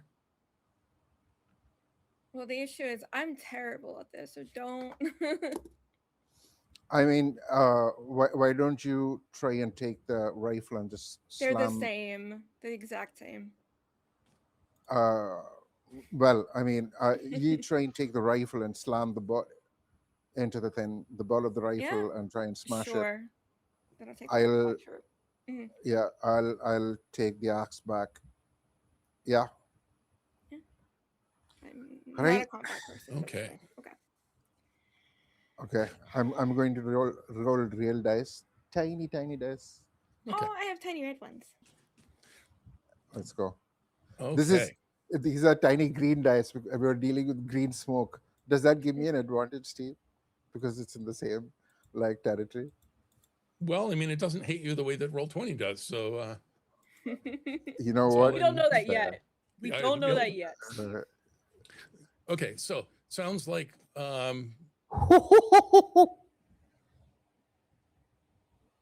Okay. No, sorry. Brawl check. Is that what we need to do? So it sounds like we've got 2 axes and a sword, and then using the rifle as a bludgeoning device. And then we can. So you're all going to roll fighting brawl. Okay.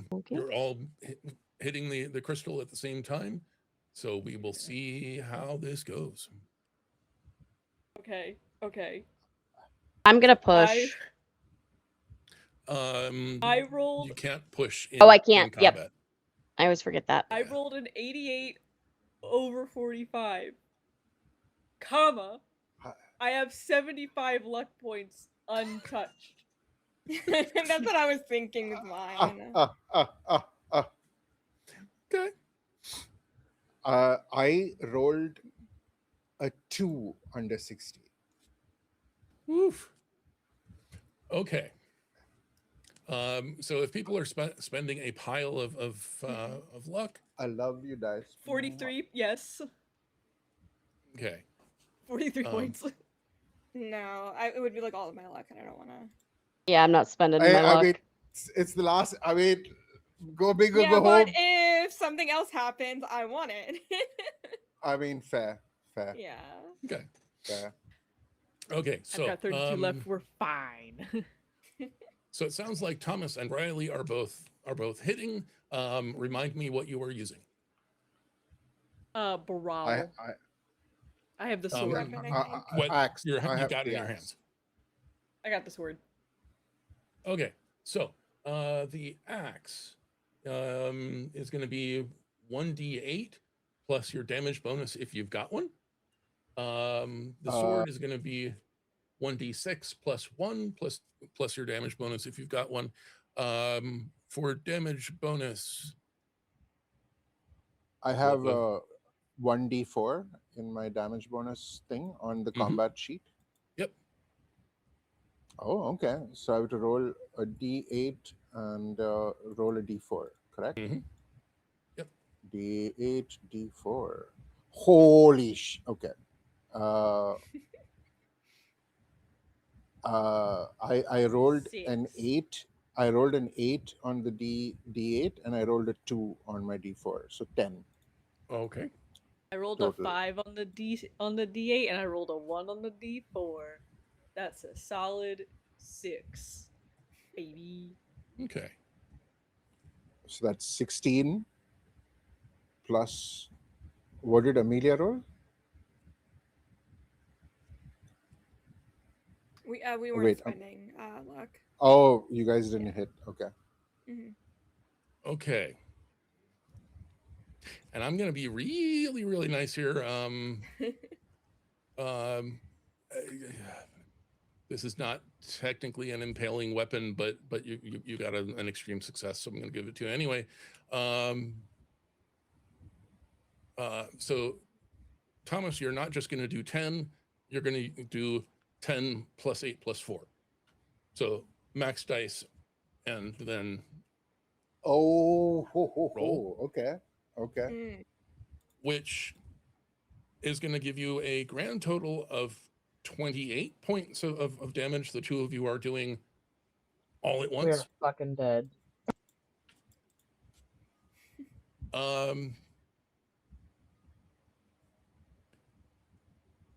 And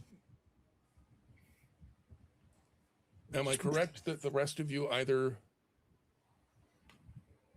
I missed failed. or did not spend luck to fix that? Shinobi?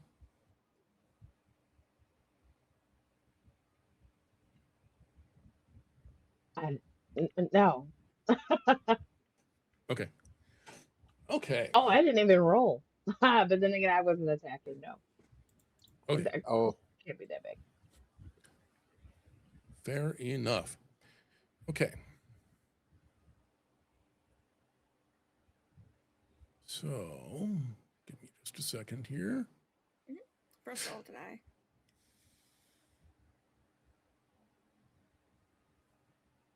Come on. Sorry, I'm fighting with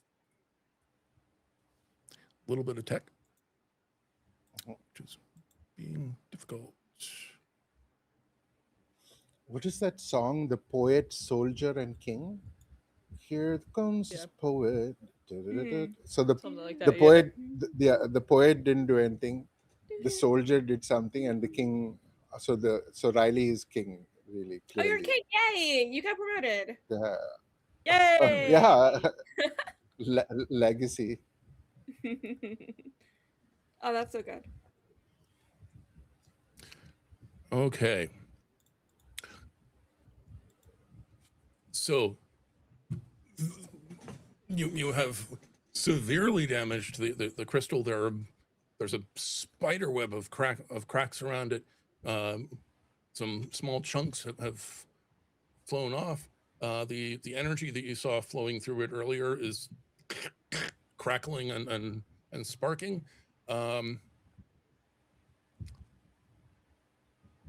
The creature that has been alternating between killing Eleanor and attacking the ghost hunters turns away from both of them, and is going to make an attack on Thomas because Thomas just hurt it really badly. Yeah, I think as he would, because he would have definitely stepped in between the thing and Riley also, 100%. Now I want you to know that the creature's attack stat, the number it has to roll under, is 90. It's almost guaranteed to hit. It rolled a 95. I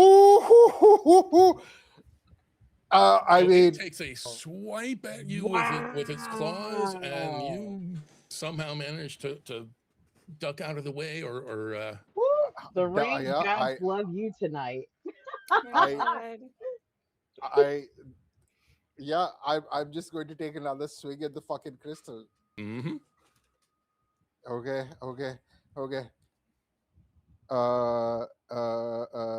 Yeah, 41 under 60. Okay, so you've got the axe. So again, D8 plus for you a D4. All right. It doesn't really matter, because even if it's a 1 and a 1. Oh, I thank God, because I rolled a 1 on the D8, but I rolled a 4 on the D4, so 5. Okay. I was just like, oh no, don't, and like that. Oh, okay, cool. Oh.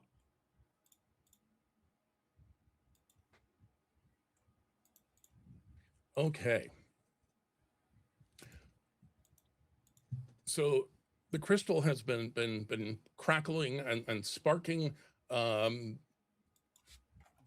rest of you have just a moment to notice that the view out of the windows is also fritzing,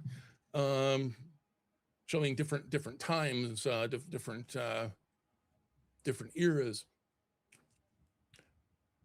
And then that last smash with the axe, the crystal shatters.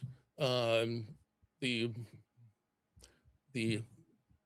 time loop is broken. You're back where you began, in a mostly smoky house with Sophie outside in the ambulance. There is one thing I should remind you of, however. You're back where you started, and you're in the turret. You're all going to need to roll luck to see if you can get the hell out of here, because the turret is still very much on fire. Oh. See, we were right. Well, fuck me, I guess. Hey, listen. Anything is possible. Anything is possible if you put your fucking mind to it. Oh, If we my clap fucking hard God. enough. I rolled a 1. Shit. Hey, Been that is saving up for that one all night. Holy Nessa shit. dives out that shit. Anything's Holy possible. shit. You can Okay. spend 43 luck points in one night and still succeed on a luck check. I rolled a 1. God. Okay, come on, please just Let's roll under go. 45. We're the most Please. alive fire department in Arkham. Come on. You know, I never 38. calculated my luck. 38 success. 38 under 45. So Okay. just barely, but yeah. All right. And David. Yep, I've got a success Let's right here. fucking go. Okay. See, that's why we Roll are 20 sent does because like we us. because we come out alive. Holy Right. shit. The longest surviving Arkham force ever. Yeah, baby. Start bomb out that shit. I gotta get a new and job. I just see. Wait. Now that we've gotten out of the house, let's Steve. Can we confirm that? Okay, so I don't think some of you are leaping down the circular staircase, which is kind of uncomfortable, but gets you out of the fire. Some of you are leaping out, crashing through windows, ending up on the roof of this still burning building. Vanessa with a 1. Just apparates Now, safely on the ground. Let me be clear. A 1 in Call of Cthulhu, it is not the equivalent of rolling a nat 20. It's the equivalent of rolling Right. 5 nat 20s in a row. Exactly.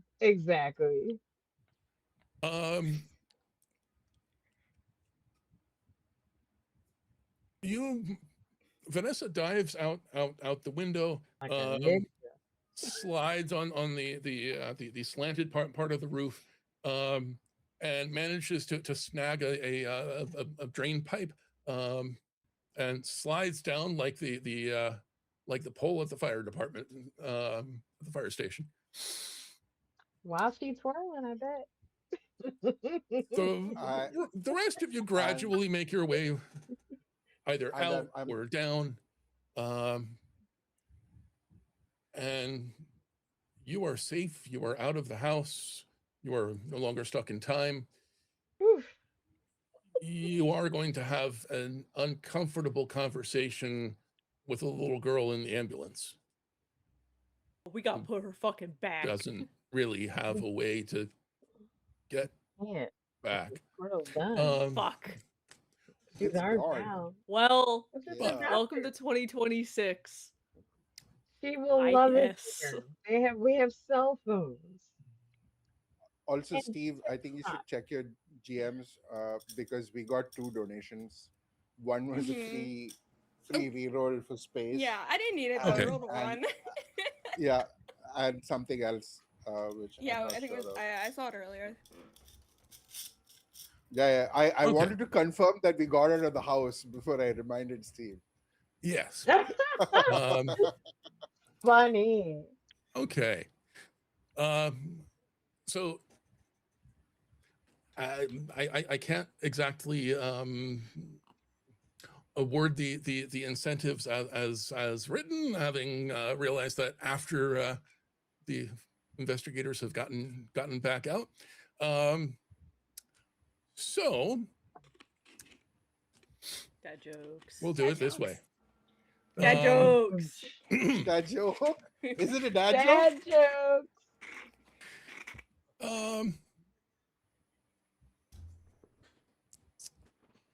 Space. What did the firefighter call their pet duck? What? Firequacker? Yeah. We love it. Piss. Oh my And Mary god. cringed These ahead are of the time. hits. I These love are that. the hits. I knew the answer before it was said. That's the trouble.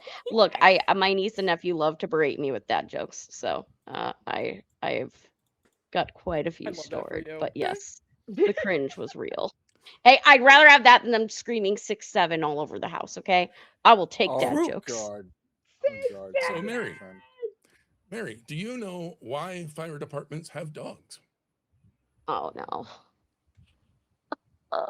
Why? To help find fire hydrants? Oh God.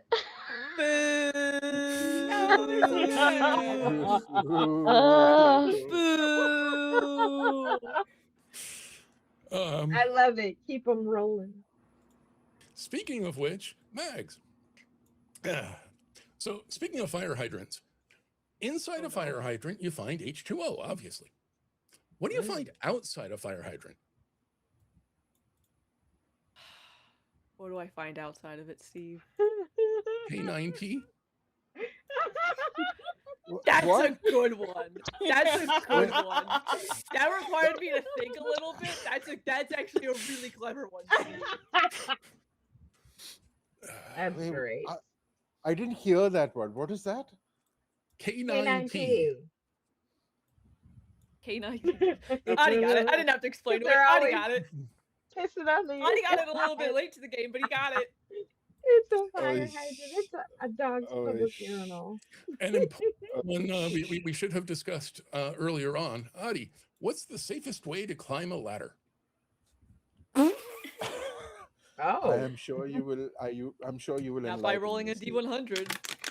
Step 1, step 2, step 3, Ooh. Mm. and finally, Shinobi, how do you get down from a ladder? You slide on Mary the knows this one. Oh.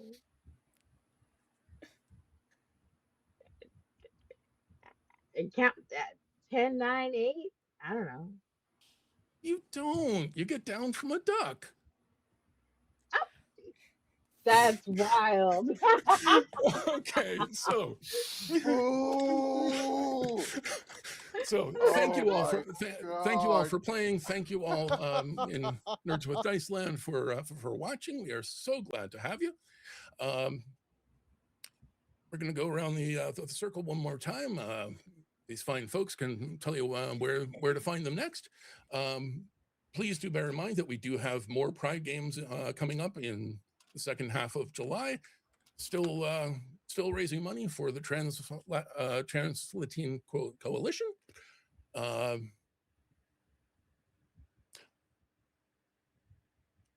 don't have in front of me what the next game is, but given the list that I have seen, they are all going to be fantastic. And it's So, Space, who are you? Where can people find you? What do you got coming up? Oh, okay. My name is Space. I also go by Pixie. My pronouns are she, her. I was playing Vanessa. Also she, her. Also rolled a 1. And I'm very proud of that. And it must be it's time that I rolled a 100 to set something on fire.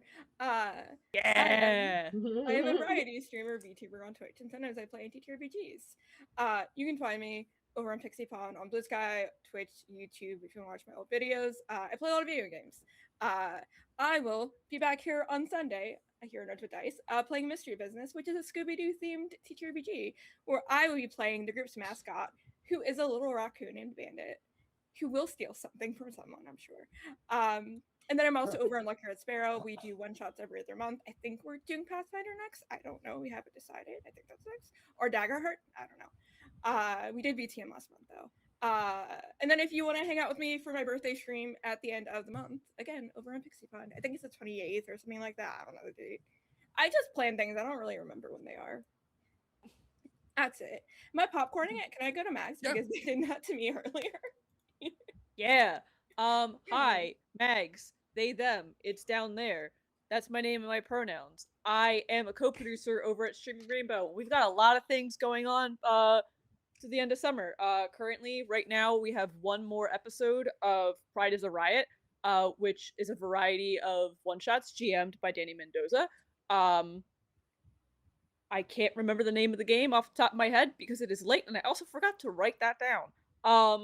The other series that we have going on tangentially, also GM'd by Danny Mendoza, is another variety of one-shots called Half of My Heart. Again, just like two very really good series if you just enjoy like a bunch of indie TTRPGs and a bunch of really cool people. Fucking Pride is a Riot has Cameron Koshkum, Nuff of Abby, Okami Hector, know him, you should, and Eli, and then Half of My Heart has Fish, Insha, Neon Saline, and also Eli, who's the GM at Streaming Rainbow. This Friday, we are starting a new live stream series called Zeitgeist, co-GM'd by both Lux and Teddy.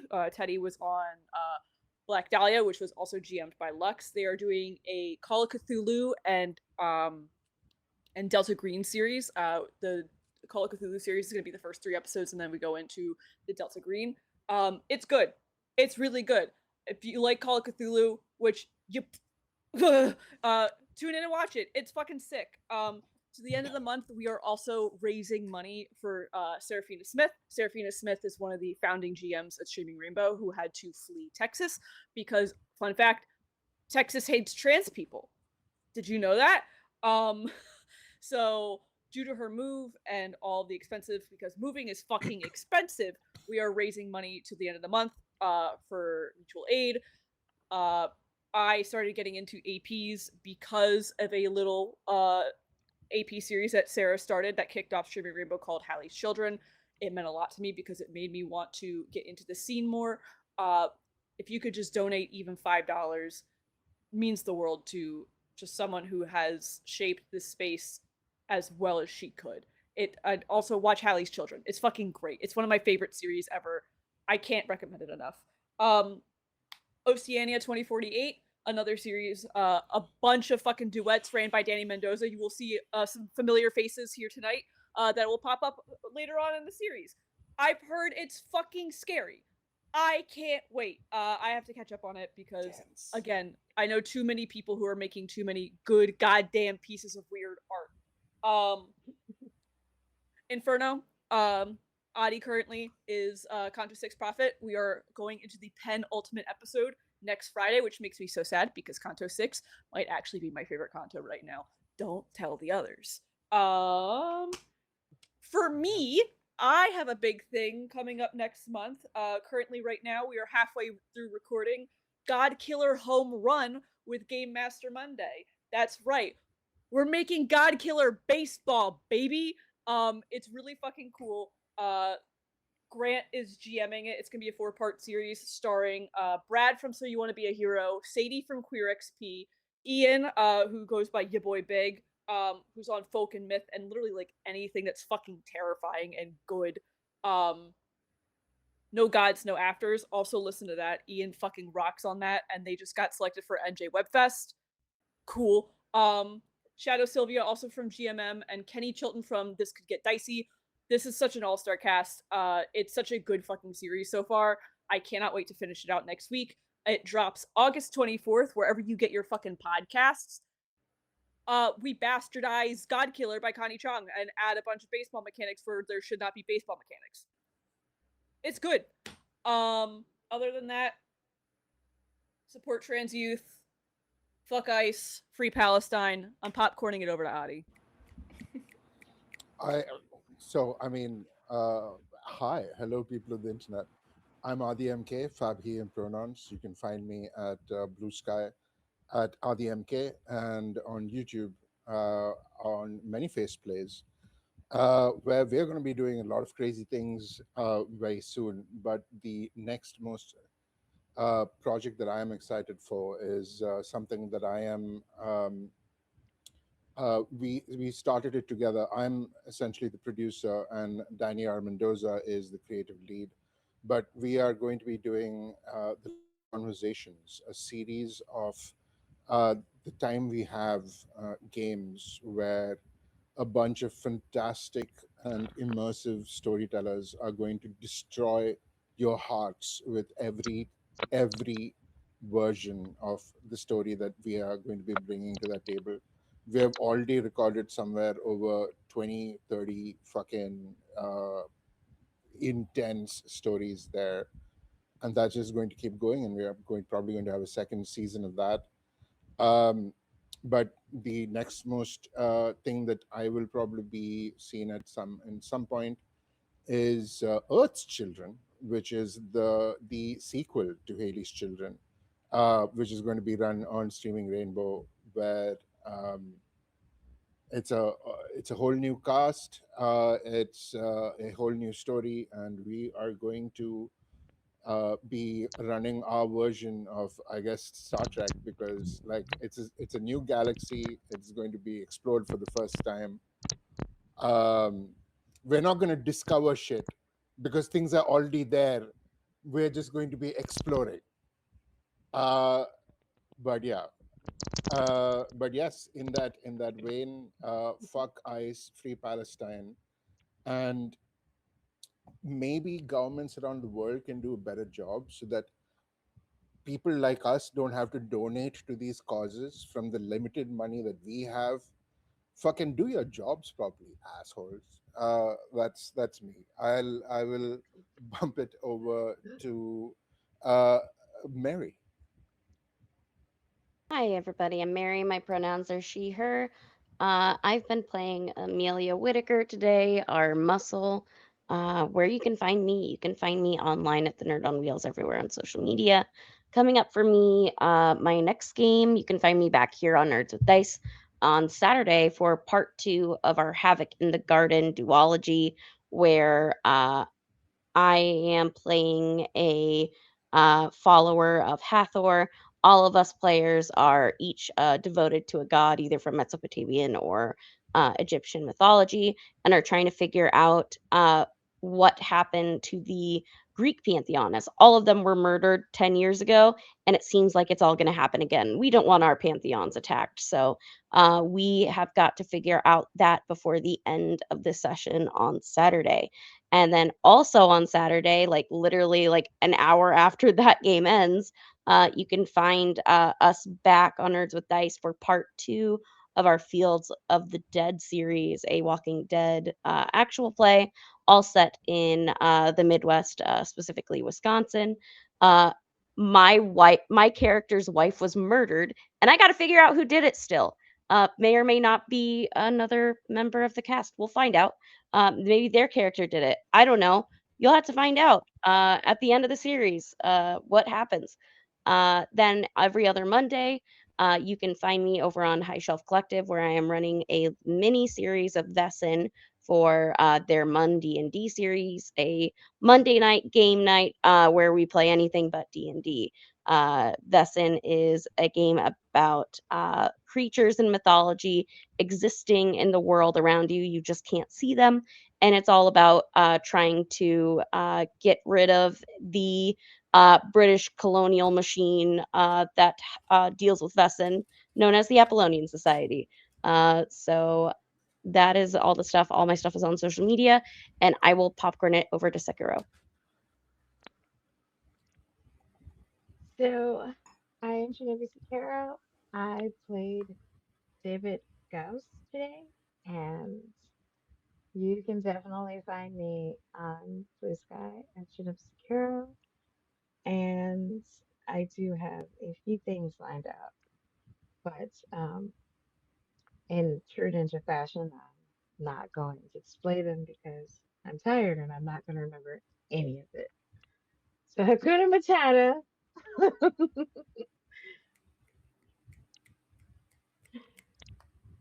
And I guess that brings it back around to me. I am Steve Anderson, Tall Halfling on the socials, sometimes Tall Halfling RPG. If you enjoyed tonight's game, you can pick up your own copy of Arkham Fire over on DriveThruRPG for 30% off during their Christmas and July sale. As for me, you can find me all over the place. This Saturday at 2 p.m. Eastern, I'm going to be over at the Miskatonic Playhouse, playing part 2 of The White Circle, Call of Cthulhu in Minnesota, you know. Sunday at 2, I'll be over on Aadi's station, channel Many Face Plays, playing some Eat the Reich, being a murderous old grandmother. Let's go. Monday the 27th is the air date for the first episode of the main campaign of Oceania 2084 over on Streaming Rainbow. Aadi and I are both in that. I will put it to you this way. Oceania is the game that made me look forward to my next session of Call of Cthulhu because it was more hopeful. Yep. That sounds Yep. exactly like what I want to play. Right. Eldritch Horror ain't got nothing on conglomerate fucking Big Brother bullshit. Yeah. Oh my God. So again, players, thank you so much for joining me tonight. Chat, thank you so much for tuning in and watching. I hope everybody had fun. And until next time, night nerds. Bye.